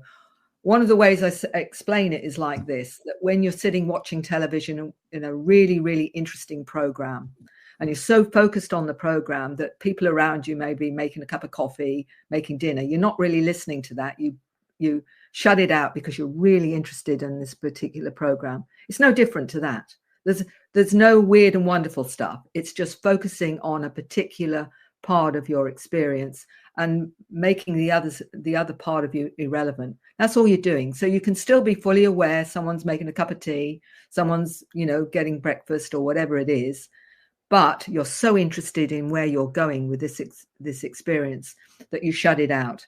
And some people go very deep and some people don't go very deep at all. So there's only about 20% of people that go somnambulistic, which is basically almost unconscious and don't remember anything. But most are still aware. They're in a room. They're still aware that you're there. They're still aware you're asking questions. They say, well, I didn't really feel as though I was hypnotized. I said, well, what do you think hypnosis is? It's just getting your conscious mind to shut down a little bit so that we can focus on your superconscious self and ask for the information there. And I've often surprised people a little bit when they're really relaxed with me and they're chatting away and whatever, and they don't realize they're getting really, really relaxed. And then I'll just ask them a question that normally I'd ask in hypnosis, and the answers comes back instantly because they haven't realized they've been relaxed enough to tap into their subconscious. So it's not mystical. It's not someone taking you over or whatever. It's just relaxing you sufficiently so you let your subconscious, superconscious aspect to tap into the information that you need. There's no mystical thing about it whatsoever. And it's not scary at all. What techniques do you use to get them down there? Because sometimes people will say dual stimulation or tapping, or do you any of that, or do you just take them down by voice? When they're ready, you just let them go? I use what I call a spiritual energetic induction, which is basing them to create a safe, energetic space around them, like a cloud of protection and healing and balance and harmony. And I get them to actually take that into their body and take it around their body so that it's getting them to be getting into their own safe frequency. So I'm because it's a spiritual induction as far as I'm concerned. It's not your standard clinical induction at all. And then tapping into the superconscious and asking for the superconscious to come and be part of that experience. And that's all voice. I don't use any music. I don't know anything. I just use the frequency of that. Then I say, right, now we're going to do this. And this is where we're going to go. And it works 99.9% of the time. And I always use the same process for that. Wow. How do you get them like to relax? Like, do you go through all of that, or what type of awareness do you bring somebody to try and give them? I mean, because you're talking about pulling the whole self, like all those pieces of ourself. So once I relax them with that, then bringing the energy in, because I'm facilitating that around their body to relax their whole body. Then I say, now we're going to talk to the superconscious higher self over soul, which is if you like, a high consciousness of light. And you're going to bring that into your body too, so that you are able to access that information on any physical level that you choose. So you're actually bringing that other, if you like, their higher self consciously into their physical body, and to know that they can access that frequency in their body. So they're told, now you can access that higher awareness, and also energetically. So it's an energetic frequency that I'm bringing in, that I'm facilitating, because they're bringing in their own higher self. So how are you tuning them into this, like at the frequency you want them into? You're obviously resonating at it. Yeah, because what I'm doing is I'm talking to their superconscious higher self, and I'm saying this is the objective. So it's a spiritual, and because when you start opening up to this, you're already tapping into your multidimensional self. It's not difficult or hard to actually do that. What you're doing is empowering them to understand they can access whatever higher part of their awareness they need to, because they can. They've just not done it in that, perhaps that conscious way that you're facilitating. So you're saying you're going to tap into your superconscious higher self over soul, and that's a golden light of higher awareness, knowing, wisdom, truth, understanding, and you're bringing the whole lot in. So you're instructing them to bring that whole lot in and embody that connection. Then that's giving your permission. Basically, this can come, energy can come in, setting your attention type of thing. Exactly. Is that where? Okay, that's exactly right. So you're empowering them to realize they've got everything within them that they need for their answers, because they have. Yeah. It's so true though, too. I said this, we're thinking backwards. If you back this whole thing up and you look, you already know. It's like people don't even realize, like, the crystals that you're asking, those aren't doing that. You're moving it. You just have to open yourself up to that. That it's that 7-second delay. I don't know, whatever you want to call it. But yeah, it's definitely, you just start to live in that moment. What do you think about like the time fluctuation or dilation or things like that? Do you think that it does something? Because I just feel like that sets you back. We're not even living in the moment. We're living like seconds behind, what do you think of all that? I know that time can be manipulated, because, you can have someone who's seen a craft and they think they've been watching it for a few minutes, and actually they've been on the craft half an hour. Yeah, time, it's totally different. You're right. So it can be all manipulated anyway. And it's the same thing looking at past lives. I think Whitley Strieber talked about that in Secret School, where he said, he was being shown different timelines of himself, different experiences in what we term past lives, but all actually at the same time. And I believe that that's what we do. We access that information because it's all in, if you like, the now. So really, we're looking at it a linear way, but it's not. It's all encompassed in one. That's right. And that's what happens, I think, with remote viewing and what have you, is that all they're doing is tapping into that frequency and intent of, this is what I want to explore. And your consciousness takes you to that point. And we see it always as past or whatever, but actually it's all in the now, as far as I can understand. I know that does your head in a bit, does my head in a bit as well. But at the same time, why not? When people say to me, well, how can you accept that or whatever? And I said, well, I don't know what I don't know. So how can I not accept it? If that's somebody's experience and reality, it's their experience and their reality. Just because it isn't mine doesn't make it invalid. It just means that it's not part of my reality. You know, there's this very limited way we think we've got the mandate on reality, and unless you fit in that box, then you know, you're wrong. Well, that's nonsense. That's stupid. You know, That's so stupid. It really is too. And the worst thing that we can do is try and think that everybody thinks like we do. It's not. That's, you know, that's the trickery of your mind. No way. Everybody does think different, layered differently. Wow. What's really interesting, COLEY, is something that I learned many years ago, 25 years ago, was someone talking about reality and our perceptions. And basically they said that at any one time, we take in 12,000 bits of information to start with. Of that 12,000 bits of information in that particular moment, we only get 8 bits of that information. Oh boy. And of that 8 bits, we only actually validate 4 bits of information. So you think about, just put that in your head and think about how much you're missing. Wow. So we can move around a lot more than what we think we can, basically. Well, it's basically saying that we're seeing a pinpoint of reality, and we think that's reality. Yeah, so no way. And if something challenges you, there's a good reason why it's challenging you. It's challenging you to look at it. And that's why you're saying, oh, I don't know if I can go there or whatever. Well, actually, that's telling you should, because there's something about that you need to know about or understand or whatever. But what do? We back off. Oh, that's too hard. That's too difficult. Oh, no, you know, but we're here to experience and to challenge that. That's the whole point of it. Otherwise, why are we here?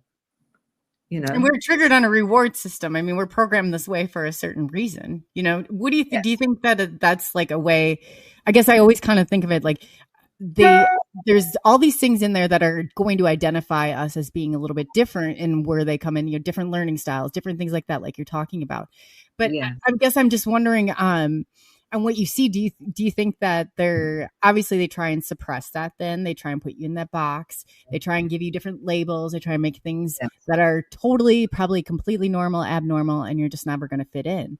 So I guess, you know, that's a hard point for people to come with. It's like, okay, I mean, you really, and it's like you said, you're here, you might as well experience it. You might as well get the full, I feel like I'm getting the full experience, you know, it's like, you might as well go the distance, or there's really, I mean, you're going to say, you know, I don't want to go over this again. Like, we got to do this and we got to do this right the first time. But yeah, wow. I think that there's so much that we're not aware of.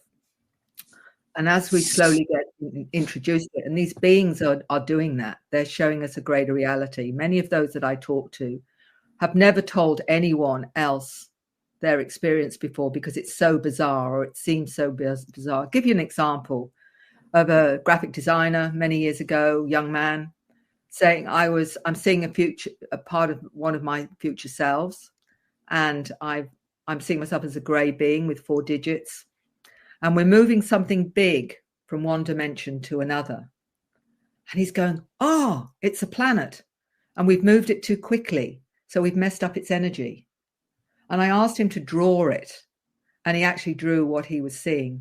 So an aspect of himself is seeing himself as a kind of solar manipulator, creating a new kind of universe with this particular planet that he was moving from one dimension to another.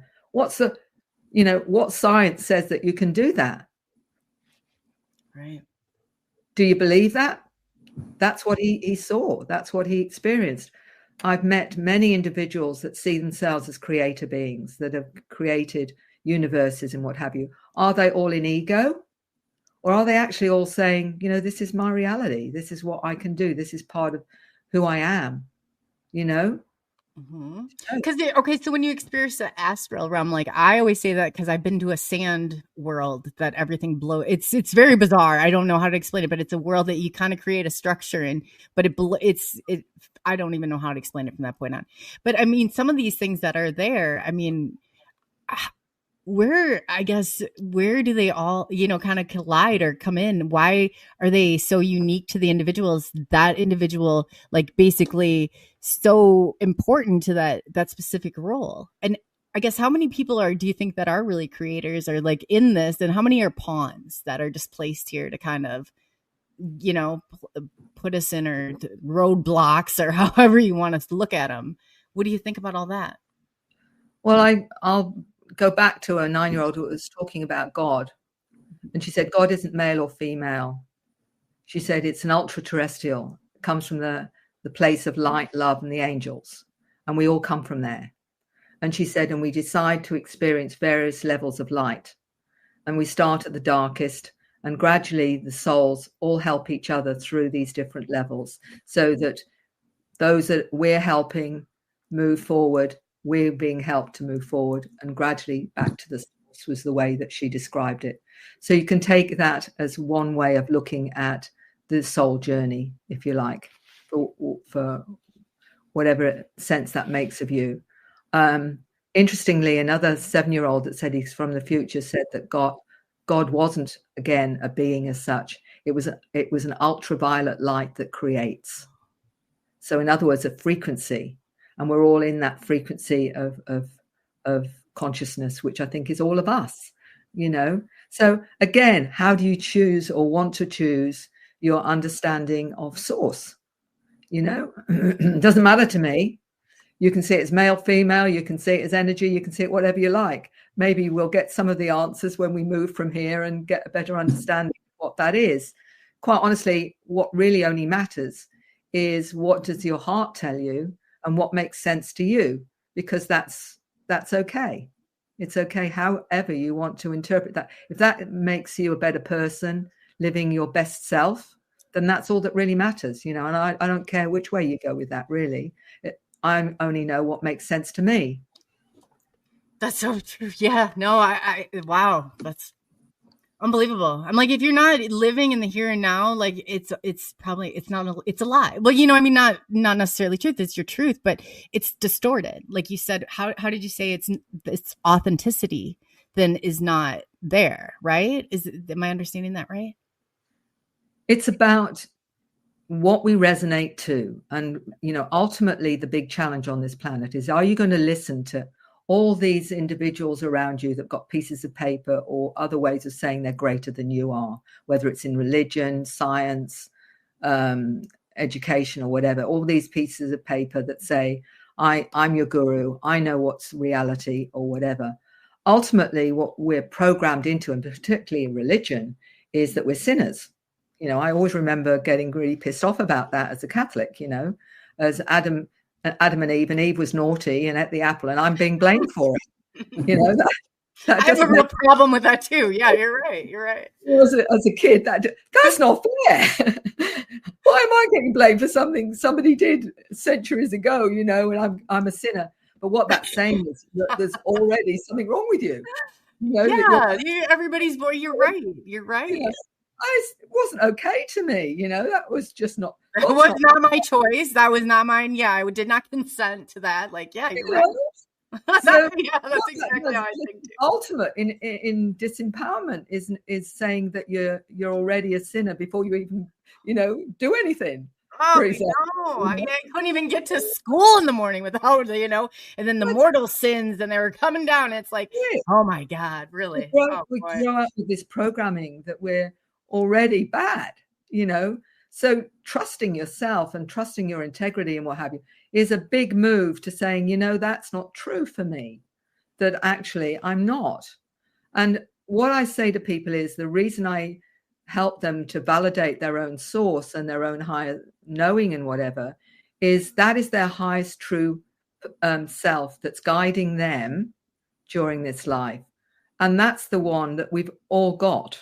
It's the only thing we've got, really, because you can choose to give your power away to all these gurus and people that say they know more than you, or you can choose to know that you were born with what you need to get through this life, because it wouldn't make any sense otherwise, would it? You know, to be born without what you need. So we've got everything we need. We've just lost the understanding and awareness that we have it. So how do we reclaim it? And we reclaim it by honoring our highest truth, our highest resonance, because that's actually all we've got at the end of the day, because nobody is the master of everything. Nobody knows everything. I mean, I've got my 5-year-old granddaughter occasionally that tells me she knows everything. Yeah, my kiddo. He Oh, thinks yeah. it too once in a while. I know. Oh, yeah. Right. I say, that's great, and it sort of makes me laugh. But the bottom line is that she does, on one level, know everything. True. I mean, when you're looking at it, yeah, you're right. In accordance, like, to the ego death, like I've done like the Cambo thing and the Bufo stuff, like, but to really release all that, how, I guess, in the ego death of somebody who doesn't really go the medicine route or go that way, how would you describe that process? Or how do you know when the ego is not interfering in it? Well, it's a good question, because, of course, ego is given a bad press, isn't it? Or maybe you're in ego, you're full of yourself and what have you. There's a difference between owning your true connection to the highest form of who you are as a person, as a soul. That's different to saying to other people, I'm great, I know it all, listen to me, follow me, I'm the best you're ever going to get. That's completely different to somebody who has this knowing that they are all that they're meant to be, and that they're being all they're meant to be. And they're generally, the ego isn't actually part of that. You don't need ego when you're being your true integral self, because it comes over you being grounded and balanced and in harmony. And you don't have to say to people, I'm grounded and in balance and harmony, because they see it. So you are in that space. It's not ego. It's just owning your truth, and it's owning your awareness and who you really are. And that we all need to do. And that's the difference between, the sinner you get in religion, and being told that the hierarchy has got a closer connection to God than you have, which to me is, absolutely ludicrous, because in fact, it's often the opposite to that anyway. But you know what I'm saying is we're being drawn back to ourselves, to our own awareness, our understanding, and our soul source. This is what we need to do if we're to be what we've come here to be. And that's the truth. The truth is already there, but we've just got to own it. Yeah, that acceptance. Yeah. Yeah. That's some, people accepting and being comfortable in their skin. I mean, when you can stop caring what everybody else thinks and you're living that true, authentic, there's nothing else better. There really isn't. But it's so much easier, I feel like, for people to hold on to that negativity, or to hold on to, it's safer for them to stay there than it is just to leave and let it go. I think it's very hard for people. Many of the star seeds have said to me, I have awareness that I've got abilities and understanding and awareness that is so great, it scares me. They're actually afraid of their potential. And I say, well, why is that? Because I don't want to misuse it. I want to know that I'm going to do the right thing with this awareness if it happens. I said, well, you've got that awareness for a reason. And the reason we made available to you when you're ready, because your superconscious will guide you with that. And you will be able to then perhaps access it without the fear that you're going to misuse it, because you'll be in a different awareness of who you are anyway, with the understanding of that.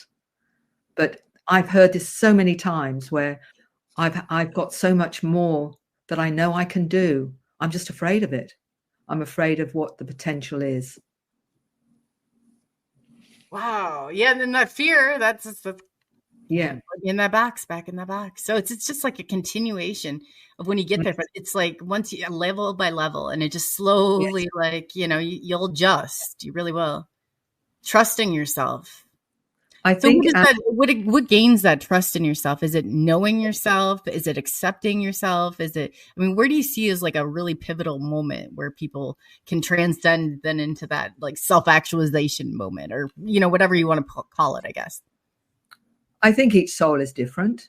It's just like some people have the Kundalini awakening and others won't have that. They'll have a different way of being activated. Each soul just chooses when that is. But sometimes I have people come to me and they'll say, Mary, I know I've got a mission. I've got something to do. I just don't know what it is yet.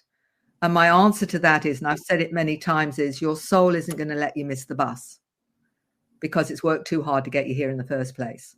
So when you need to know where that next step is, it'll be in front of you. In fact, your soul will probably slap you around a bit and say, come on, wake up. You've got stuff to do now.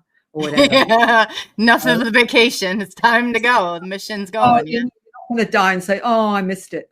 I missed it because of this," or "I missed it because..." No, your soul's worked too darned hard to get you here and to get you to that point. It's going to make sure one way or another you get it.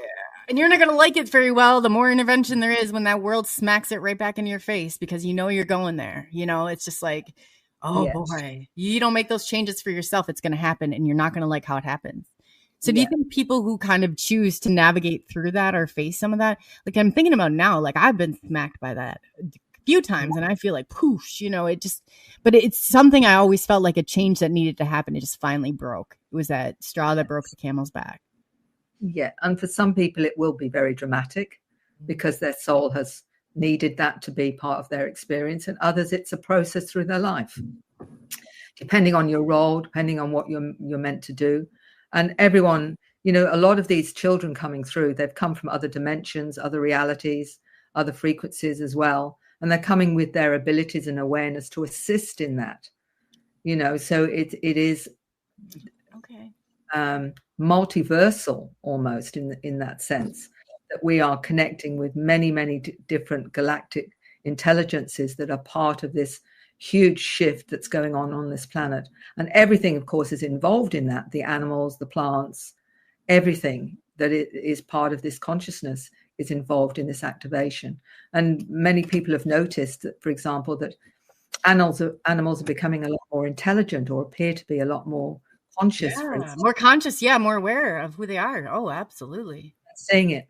And what's fascinating to me is the numbers of people that are communicating with animals or plants or whatever. And I know a veterinary surgeon, for example, that not only communicates with the pets that come in and tells the owners what the pets are saying to them, but also when they pass on, she passes on the messages from the pets to the owners that are grieving them as well. Now, this is a veterinary surgeon that's able to do that. And I met so many others that are now communicating with animals and whatever, and plants and crystals. And I recall this 6-year-old that held a meteorite in his hand. And he was saying the meteorite's telling me its feelings, where it landed, and other things around its experience. And the mother's saying, how do you know what it's saying? He said, it's telling me in my head. And this is a 6-year-old explaining that. Wow. Where are they coming from, Mary? Like, is this like one of the children that we've seen above the crafts that kind of look out? I know Polly, too, she was talking, about implants. I'll go there next. So I guess in some of that, like the contact or the children that, you know, you've come in contact with, do you think that those kind of memories, or how do you know, I guess, too, the screened memories or what's screened? Because you talked about that before. Yeah. Well, if someone's got a phobia of something like the owl outside the window, or feeling like there's something coming towards them that looks like a cat with big eyes, or they've got an absolute fear of clowns or Santa Claus, when you take them into hypnosis, one of the questions is if they say, well, I'm seeing what looks like a clown. I always remember one of the accounts of a young man who had an accident, and he didn't know how the accident happened. And I facilitated him, taking him to a point where he was picked up by a craft, and he didn't know the accident happened after he'd been picked up by the craft. That's another story. But he said, I'm looking down and I'm seeing clown's shoes. And I said to him, look again. Oh, they're grey feet and there's 4 digits and whatever. And then slowly the clown changed into a grey. Oh, wow. So what do you mean by 4 digits? I've heard you say that before. Some of the greys, not all of them. Some of the zetas have only 4 digits. They don't have the thumb as well. They just have 4 long things. Okay. Now I understand what you're saying. Too, Andrew Rollins, he was actually right when I first started experiencing crafts. He was one of the people that, I mean, there was just a few of us that kind of grouped together, and he was one. So it's very special to me. But he wanted to know, Mary, what you mean by frequencies. Well, frequencies are really everything that's around us in terms of sound, vibration. Because that was what Nikola Tesla said. Everything in the universe is frequency, vibration, frequency, vibration, and sound. I think. I'm sorry, I'm misquoting him, bless him. But anyway, everything to do with frequency. Ultimately, we're all frequency. This is why when you open up more multidimensionally, you're able to see beyond the 3D frequency. You're able to see spirit, orbs, and whatever. They're just in a different frequency to you. And most of us will tap into that frequency clairvoyantly or clairaudiently, where we'll get the information in our head, but we won't actually see it physically, but we will be aware of it. You know, when I've asked someone to feel the energy of their guide, they will say, oh, I feel something at my shoulder, or I feel something in my heart. And that's them feeling the frequency or energy of that particular intelligence or whatever. Calling card, their handshake, if you like, or whatever.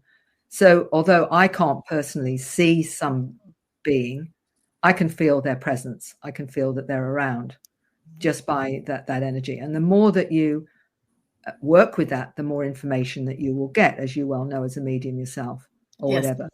So it's just, I mean, I think it was one of the physicists, astrophysicists, I can't think of his name, Michio Kaku, I think, said, the way he describes dimensions is it's all just different frequencies. So that he says dinosaurs could be walking through your room, but they're in a different frequency, so you can't see them. So what he's really saying is that all these intelligences and what have you are just in different frequencies, and some of them you can see, some of them you can't see. A lot depends on your own ability to see them. And for some people, they'll see it in their third eye, for example. So if I want to know what someone looks like in spirit, for example, I would ask, and then I would get I'd get in information showing me what they look like.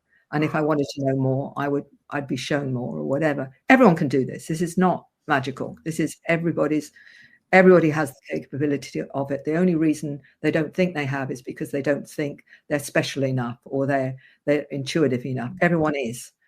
It's just that we've had it shut down through our programming, and we're told not to trust it or not to believe it, or you're going to go crazy, all that kind of stuff, which of course prevents a lot of people from owning their truth and owning their reality. But the children often can see a broader range of frequencies. In fact, the new humans can have 5 times more sensitivity to touch, 5 times more sense of hearing, for example. Oh, wow. Touch, hearing, taste. That's why a lot of them struggle. You know how some kids struggle with loud noises and whatever, because they're actually getting a broader band of noise and experience. So that's just the physical senses. Everything's 5 times. That makes more sense. So I can't even sit next to somebody who's chewing in synchronicity. It will drive me insane. I have to move. I was like it's so crazy. So how does somebody adjust their frequency, or maybe like open up to more, or your bandwidth? I go, so we're not really adjusting. We're opening up a bandwidth is what you're saying. You're already in that bandwidth. The difficulty is not always knowing that you are. And there are ways of stabilizing things that are a bit overwhelming at times. And I talk about that in The New Human with Dr. Lena Olson, who talks about needing choline and some other dietary things that you need, because it's not only talking about what's going on, but the solution to it, if there is one, and there is one. A lot depends on what you're eating, what minerals and things to stabilize your body, because it's operating at a higher frequency. And then, of course, there's all your multidimensional abilities as well. You're sensing, you're knowing, you're feeling, the information that's coming in as downloads and whatever, and managing that and understanding what's going on and why it's happening and who are you working with and why are you working with them and what is your mandate and whatever. And so that you've got a greater idea of who you are.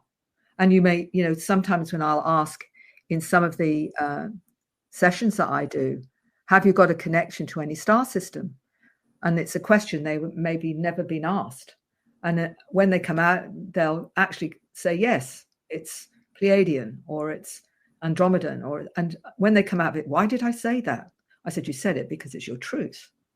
You said it because part of you knows already you have a connection to that particular star system. Otherwise, you wouldn't have said it. Right, Syrian. Like I can't even explain why, but it's all comes back to that area. It's crazy. That's right. You just have to ask the question, and the question when they're in a space where they're not judging it by their left brain, where the left brain isn't coming in and saying, oh, you can't say that. Oh, that sounds too weird. Oh, you know, that's not okay. All those messages you get from left brain are going to disqualify it, probably. So when they're in their altered state, that's when I ask the questions that they don't have conscious recall of. And then it just comes out. Oh yes. And also they might say Arcturus or whatever. Is there anything else? Yes, it's another dimension. Right out of the blue, they'll say that. Why did I say that? Why would I say something like that? I said, because it's your innate knowing that's telling you that. So I like to ask questions they don't have answers to, not consciously. And then it just comes out. So are you entering them, like, I guess what we would call like an intersubjective experience? You're like right there with them in all of this, right? That's a good question. Yes, I found out that I was. To give you an example, when I told you about the young man moving one planetary object from one dimension to another, in my mind, before he said it, I said it's a planet. I could see it was a planet. So before he even said it's a planet, I was actually being shown it was a planet. So I found that when you go in that frequency, you're actually also participating in what's actually going on and seeing some of what's going on. And that's been useful, because when I'm in that space with someone, I'm taking them on board a craft and they're seeing beings and what have you. They may not know what they need to know, but my team does, or their team does. And I might get, they need to look around the room to the right. That's important. And I'll say, I want you to look all around the room, especially to the right. What are you seeing? Because I've already been guided to ask the right question. So you're basically their sight in so many ways, right? Like you're seeing unfiltered, obviously, because you're knowing what's coming in and what's going out. Like that's the way that I interpret it is that I have a connection to intelligence that guides me to their intelligence and to what they most need to be aware of as part of the session. So I'm aware that there's a kind of flow that goes on that assists me to ask the right questions, and questions they may not have even thought to ask, but they actually need to know because of the connection that connects. Because we're all together, we're all connected. It's not separate, you know, we're all connected to each other. So wow, you're like stitching yourself right in there. Like, how did you get to this place where you're able to do this and tolerate it and go with? I mean, you're talking about, you have to have some phenomenal self-awareness and what's going on in your body. I mean, that's unbelievable. How did you get here to this place? And this is amazing. Well, I don't think it's amazing in the sense that we all have the ability to do it. But what helped me gain confidence in it for more than anything else was I spent 3 years training with that side of myself with a group of individuals, and 2 of them were clinical psychologists. So I thought to myself, I'm going crazy in good company, aren't I? Right. Oh God, that's so true. One was a nursing sister. There was another one that was a homeopath. And what we did was basically explore all of this, which was, you know, remote healing, all different kinds of energy work and what have you, and honing the skills so that we knew how it worked. And I particularly needed to know how it worked. So I would say, okay, so I'm going to test you now with this, guys.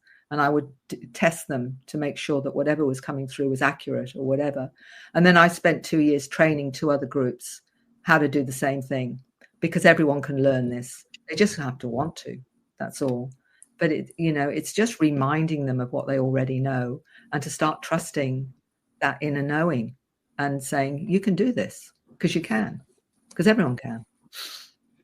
Wow. So you actually will, people that are coming in and you'll take them through this training and help them understand all I think that's fascinating. Where do I sign up? This is unbelievable. Well, hypnotherapists that want to work on a deeper level, I say to them, well, you've got to know how you work multidimensionally so that you can understand how your client works multidimensionally. Because, the thing is, many of them are opening up to their awareness. Guiding them through that, you have to know how it works so that you can guide them and help them through that so that they can actually start to use it in a way that's useful to them.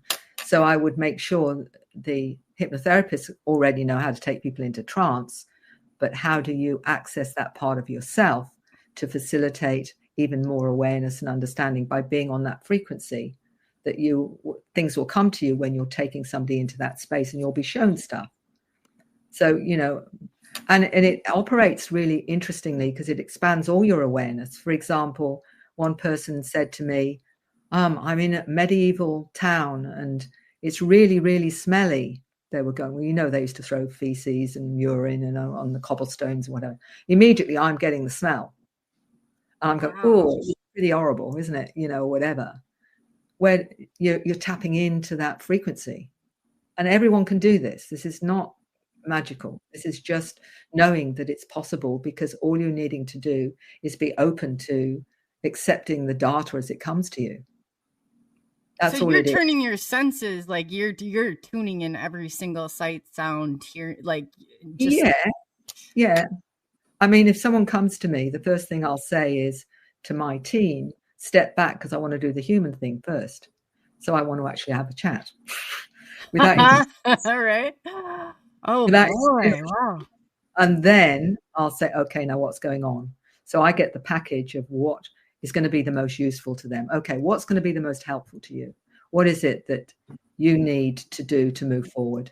And then from that, we work out the strategy of which way they need to go to get answers and understanding. I will tell you one story. Was a lady who came in with 3 pages of questions. And I remember thinking, in 2 hours, I've got to get through all these questions, 3 pages. And anyway, I take her into the space and she says, I need you to be quiet now, Mary, because I'm going off somewhere and I'll tell you when I come back. So I'm sitting there, dead silence for about 10, 15 minutes thinking, oh, well, this is interesting. I've got not a clue what's going on. And then she comes back and I said, well, I've actually got 3 pages of questions here. And she said, don't worry, they're not important. They're not important anymore. Wow. And she came out of it. She got everything she wanted in that space of quiet where her consciousness went somewhere else, and obviously got the answers that she needed. So it was actually a very easy session because I didn't have to do anything really except for take her into that space. Oh, man. I just sat there. It was just dead quiet. And then I'm thinking, I've got all these questions still, when am I going to get through all of these questions? None of she them just were went right above it. Yeah, rose right above it. Wow. None of them were relevant. So you never know what you're going to be faced with this. The value of being able to tap in is, what do I do now? What's going to be the most useful here? I remember once being shown a past life, because my screen sort of comes up like this. It's like a video screen. Oh, wow. They were showing me a past life of this individual. And I said, look, I can't say that because I can't prove it. Because, I'm all about being professional and ethical. I'm just saying something when I've got no way of validating it, didn't sort of feel right. They said, Mary, just say it. It'll make sense. They get very patient with me because I'm awkward. And I said, look, I'm getting a sense that this is something that's happened in another lifetime. And they said to me, Mary, that's spot on. Thank you. So now when I get stuff, I said to them, so where is the way of validation? They said the validation is the acceptance of the data. Just like if you were giving somebody advice, they can choose to take it or not take it. You're not saying it as an absolute. You're saying, this is what I'm sensing or getting. Does that make sense to you? And if it does, they'll take it, just like you would do anything else. You're not making it an absolute in any way. And I will just say, my sense is this, or something occurs to me. It might be useful to look at this. Is that helpful to you? As you do as a medium. You'll get stuff. That makes sense. Yeah, you kind of, it's you don't get it. They have to make sense out of it. The person has to make sense out of it. It's not for me. It's for them. And, I've learned now to trust whatever comes through, which is sometimes very scary because you've got no way of monitoring that information. It's either going to come through, and if it does, you're either going to honor it without coloring it. And that's what I talk about, coloring information. Because if you are bringing your left brain in, that starts to edit right away. And it will say, you can't say this, or you must say it, or you've got to say it this way. So it's got to come from that absolute integrity, which is scary because you don't know what you're going to be saying or what's going to come out your mouth. Yeah. Oh, yeah. I've got kicked out of more ghost hunting groups for that. But I said, this is what happens. It's just coming and I'm spewing it out. I'm not like it. The people have to make sense out of it. I can't. And as they create meaning, then I'm able to take it further and further. Wow. That's interesting that you put it like that. And I get it. Yeah. the bottom line is that you can only try to be as authentic as possible with what you do and explain what you do. And anyone that comes to me knows that's how I work. And the reason it's helpful to them is because they're getting stuff generally themselves. And to know they're not alone, that other people are working that way and how they work with it is actually very comforting, because it gives them a sense of, oh, I'm not that weird after all, or I'm not that strange. And no, you're not, because everyone channels. Everyone brings in information. They may not know the source of it. They may think it's their superconscious or their inner knowing or their inner wisdom, but everyone brings in information from other realms. They just don't always know the source of it. And I say to those that don't, I say, don't you think you ought to find out where your source is? Because you're talking to your best friend behind a wooden door. Don't you think you should open it and say, what's your bio? Tell me about yourself. Why are you with me? And whatever. Because the more you understand about your source, the more competent and confident you're going to be with listening to them. So you're saying, like, when those times come, we're supposed to ask those questions. Like, so we're expanding our consciousness is basically, okay, oh, wow. Somebody asked too, Mary, are you planning on visiting the United States at the UFO conference anytime soon? I'm assuming. Do you ever go to like a SETI ranch? I think we'd also should meet at James Gillian's one of these days, because I think that would be a great place. Yeah, I've been there a few times with James. I have got a potential next year, but at the moment there's still a lot of family stuff I'm dealing with here this year. If that all gets resolved, then I'll start to look at traveling again. I haven't traveled for a couple of years or whatever, but I do a lot of online conferences, and that's been very useful, to be able to do it from home. And then where would somebody find, can you tell them, like, while they have everybody here, like, where would somebody find where your classes are? Because I'm ready to go look at you're absolutely amazing. So where can they find, and, because so many people are seeking this, like, just to get to that next level. You're amazing. Well, all you have to do is email me, and I'm on my website. You can go onto my website. I'm also on Facebook. I'm also on Telegram and Messenger. So if they want to expand that side of themselves, and really for many experiences, it's just understanding more of their connection to these intelligences and how to expand their own awareness and understanding of that. And they can do it one of two ways, and either way depends on what you're feeling comfortable with, So all they need to do is email me. That's amazing. So can you give them your email address here real quick, and then I will go ahead and I will add that to the notes on there and get it added up to your show. So just for right now, so people can, and especially the audio side, we do broadcast this out to many your favorite streaming channels. So just so they have that, and it's recorded too. Okay. Well, it's one word, Starline, STARLINE, at IINet. That's IINET. So Starline at iinet.net.au.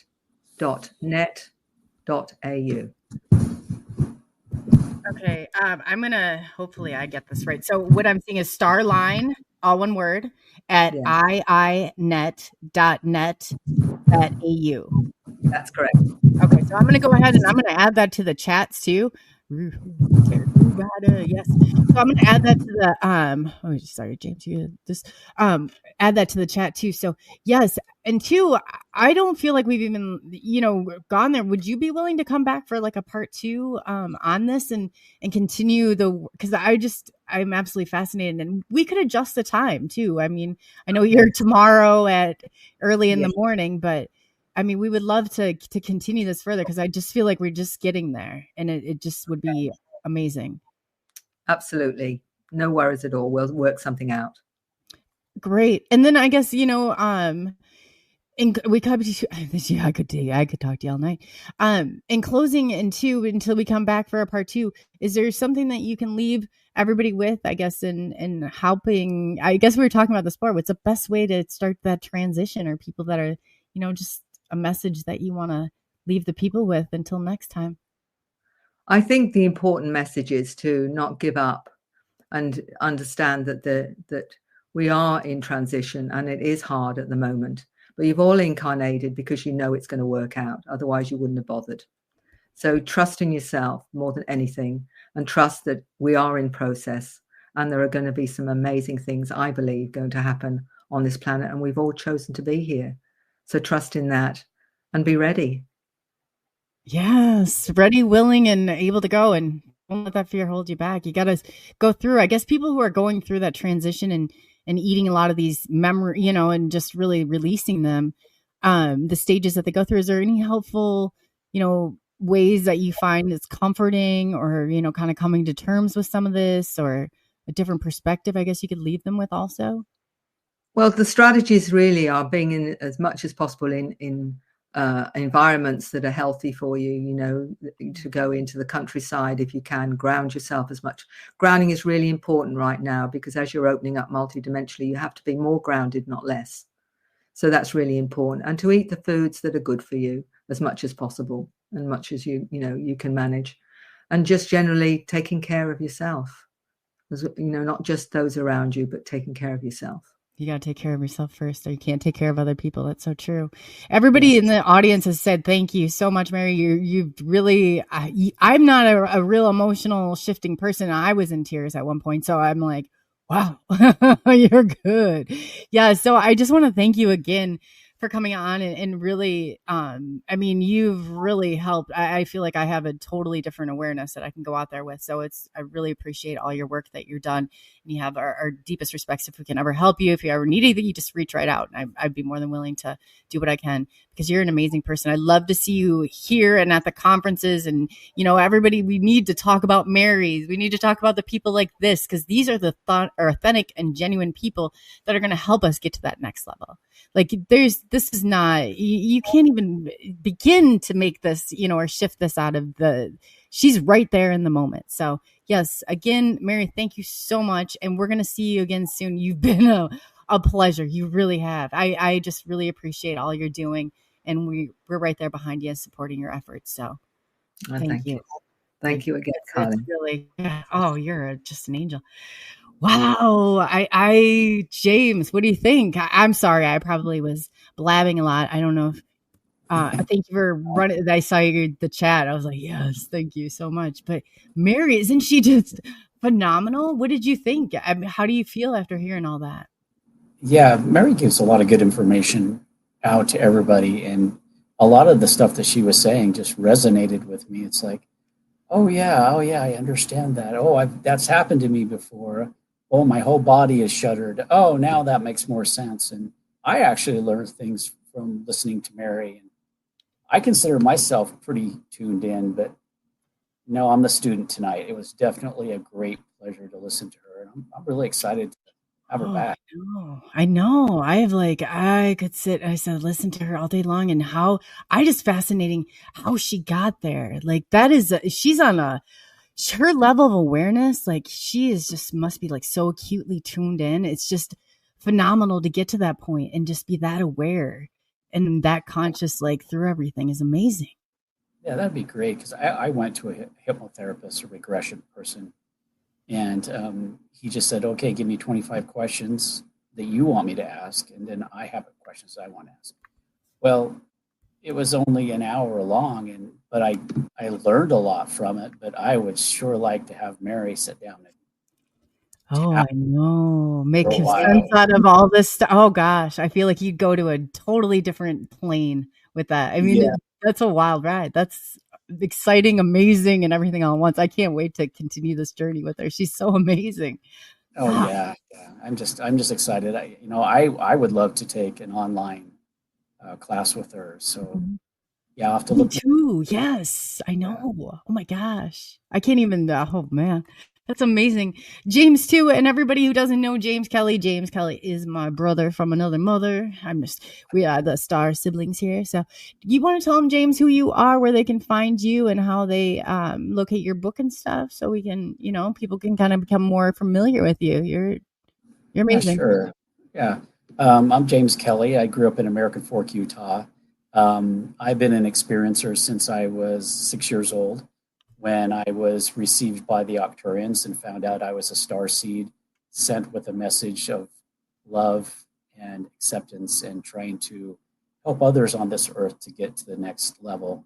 And I kept all this hid when I was abducted by the Greys as well, my whole life.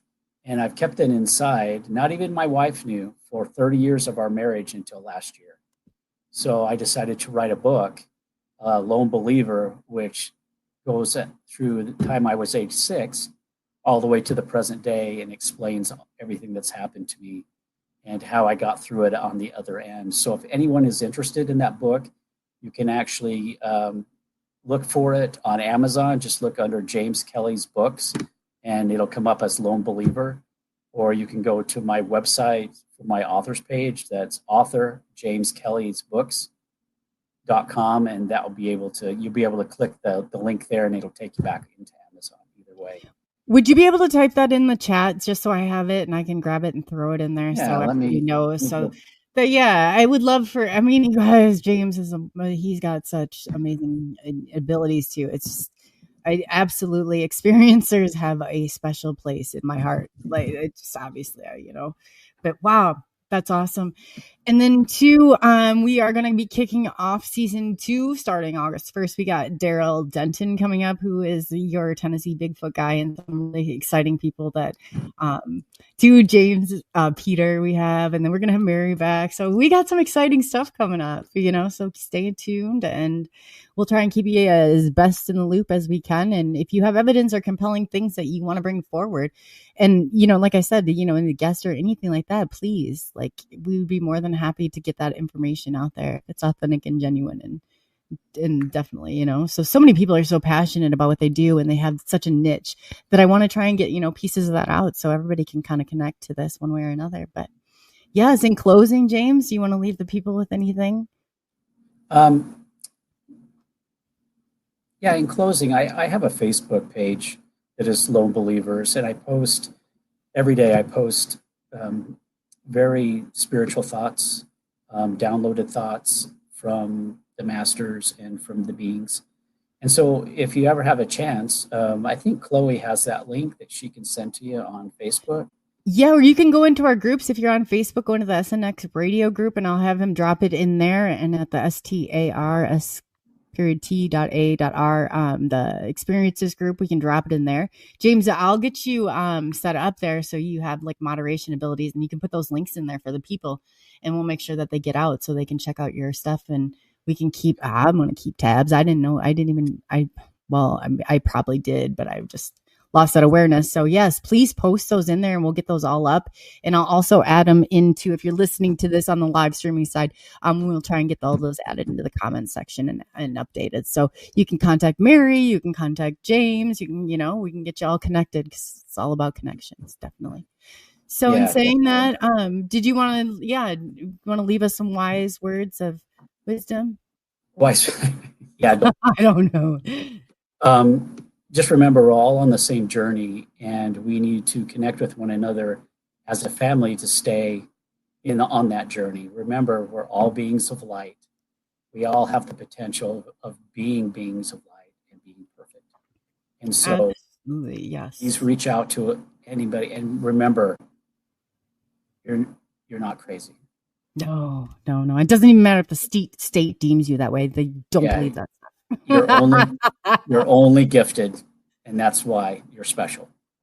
Absolutely. And it's I always say, I'm me. It doesn't matter. At the end of the day, I'm me. It's not for everyone. I take that back, but I'm still me. And that's just the way it is. So yes. And James, he's so I want to defend him. If you hurt his feelings, I'm going to come hunt you. No, I'm joking. Well, not really. No. Not really. Will too. Be careful. She's feisty. I am too. Yes, I'm all about that. So again, thank you everyone for taking the journey into the unknown with SNX Radio. We are going to say enjoy your weekend and stay safe, and we will be updating soon. So we got some exciting stuff going on and exciting people coming on and back. So thank you again for everybody watching. And yeah, James, like you said, and 2, would you tell people, to take it yesterday? You left them with a challenge. We should leave them with the same challenge until. Yeah, I forgot. So I'm glad you brought that up. I forgot about that. Take a minute today in a quiet space, whether it's outside or inside, and just meditate on love and meditate on how much you care for your creator, your God, whatever you want, and to ask for help and open your mind and see what happens. And then, let me know. Let James know next week, next Friday. You're going to be joining us next Friday at 6 p.m., James? Central Standard Time. Chloe makes me come now. So come on, James, you gonna come on? You wanna come on tonight with us? Yeah, no, no, we love I'll be you here here, next week. James. We love you here. Yes, so definitely. So again, yeah, thank you so much, and we are going to say thank you again for taking the journey into the unknown with us at Next Radio, and we are signing out for the night. Enjoy our music as we leave you be, and hopefully next week you return and let us know how things have changed for you. So we care, we love, and be good to one another. Definitely be good to one another.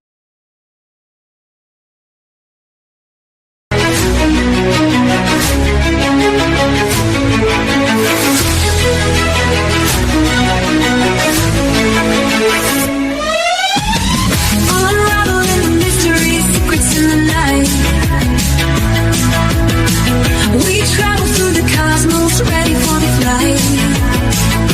Together we'll shine, casting shadows aside, in the heart of the rhythm where our dreams collide.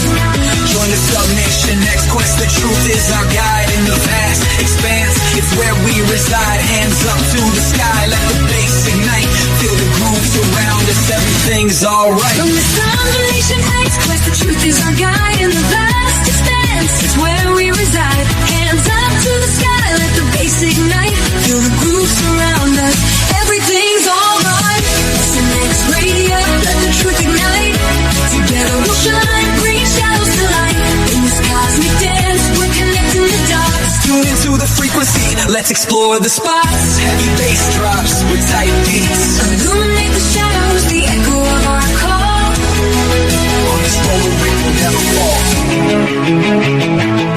Feel the energy rising, can you sense the spark? As we dive deeper into the cosmic arc. Stories of the universe, mysteries unfold. In the heart of SNX, where the truth is gold. Every note we play, every line we write, crafting our legacy, shining ever bright.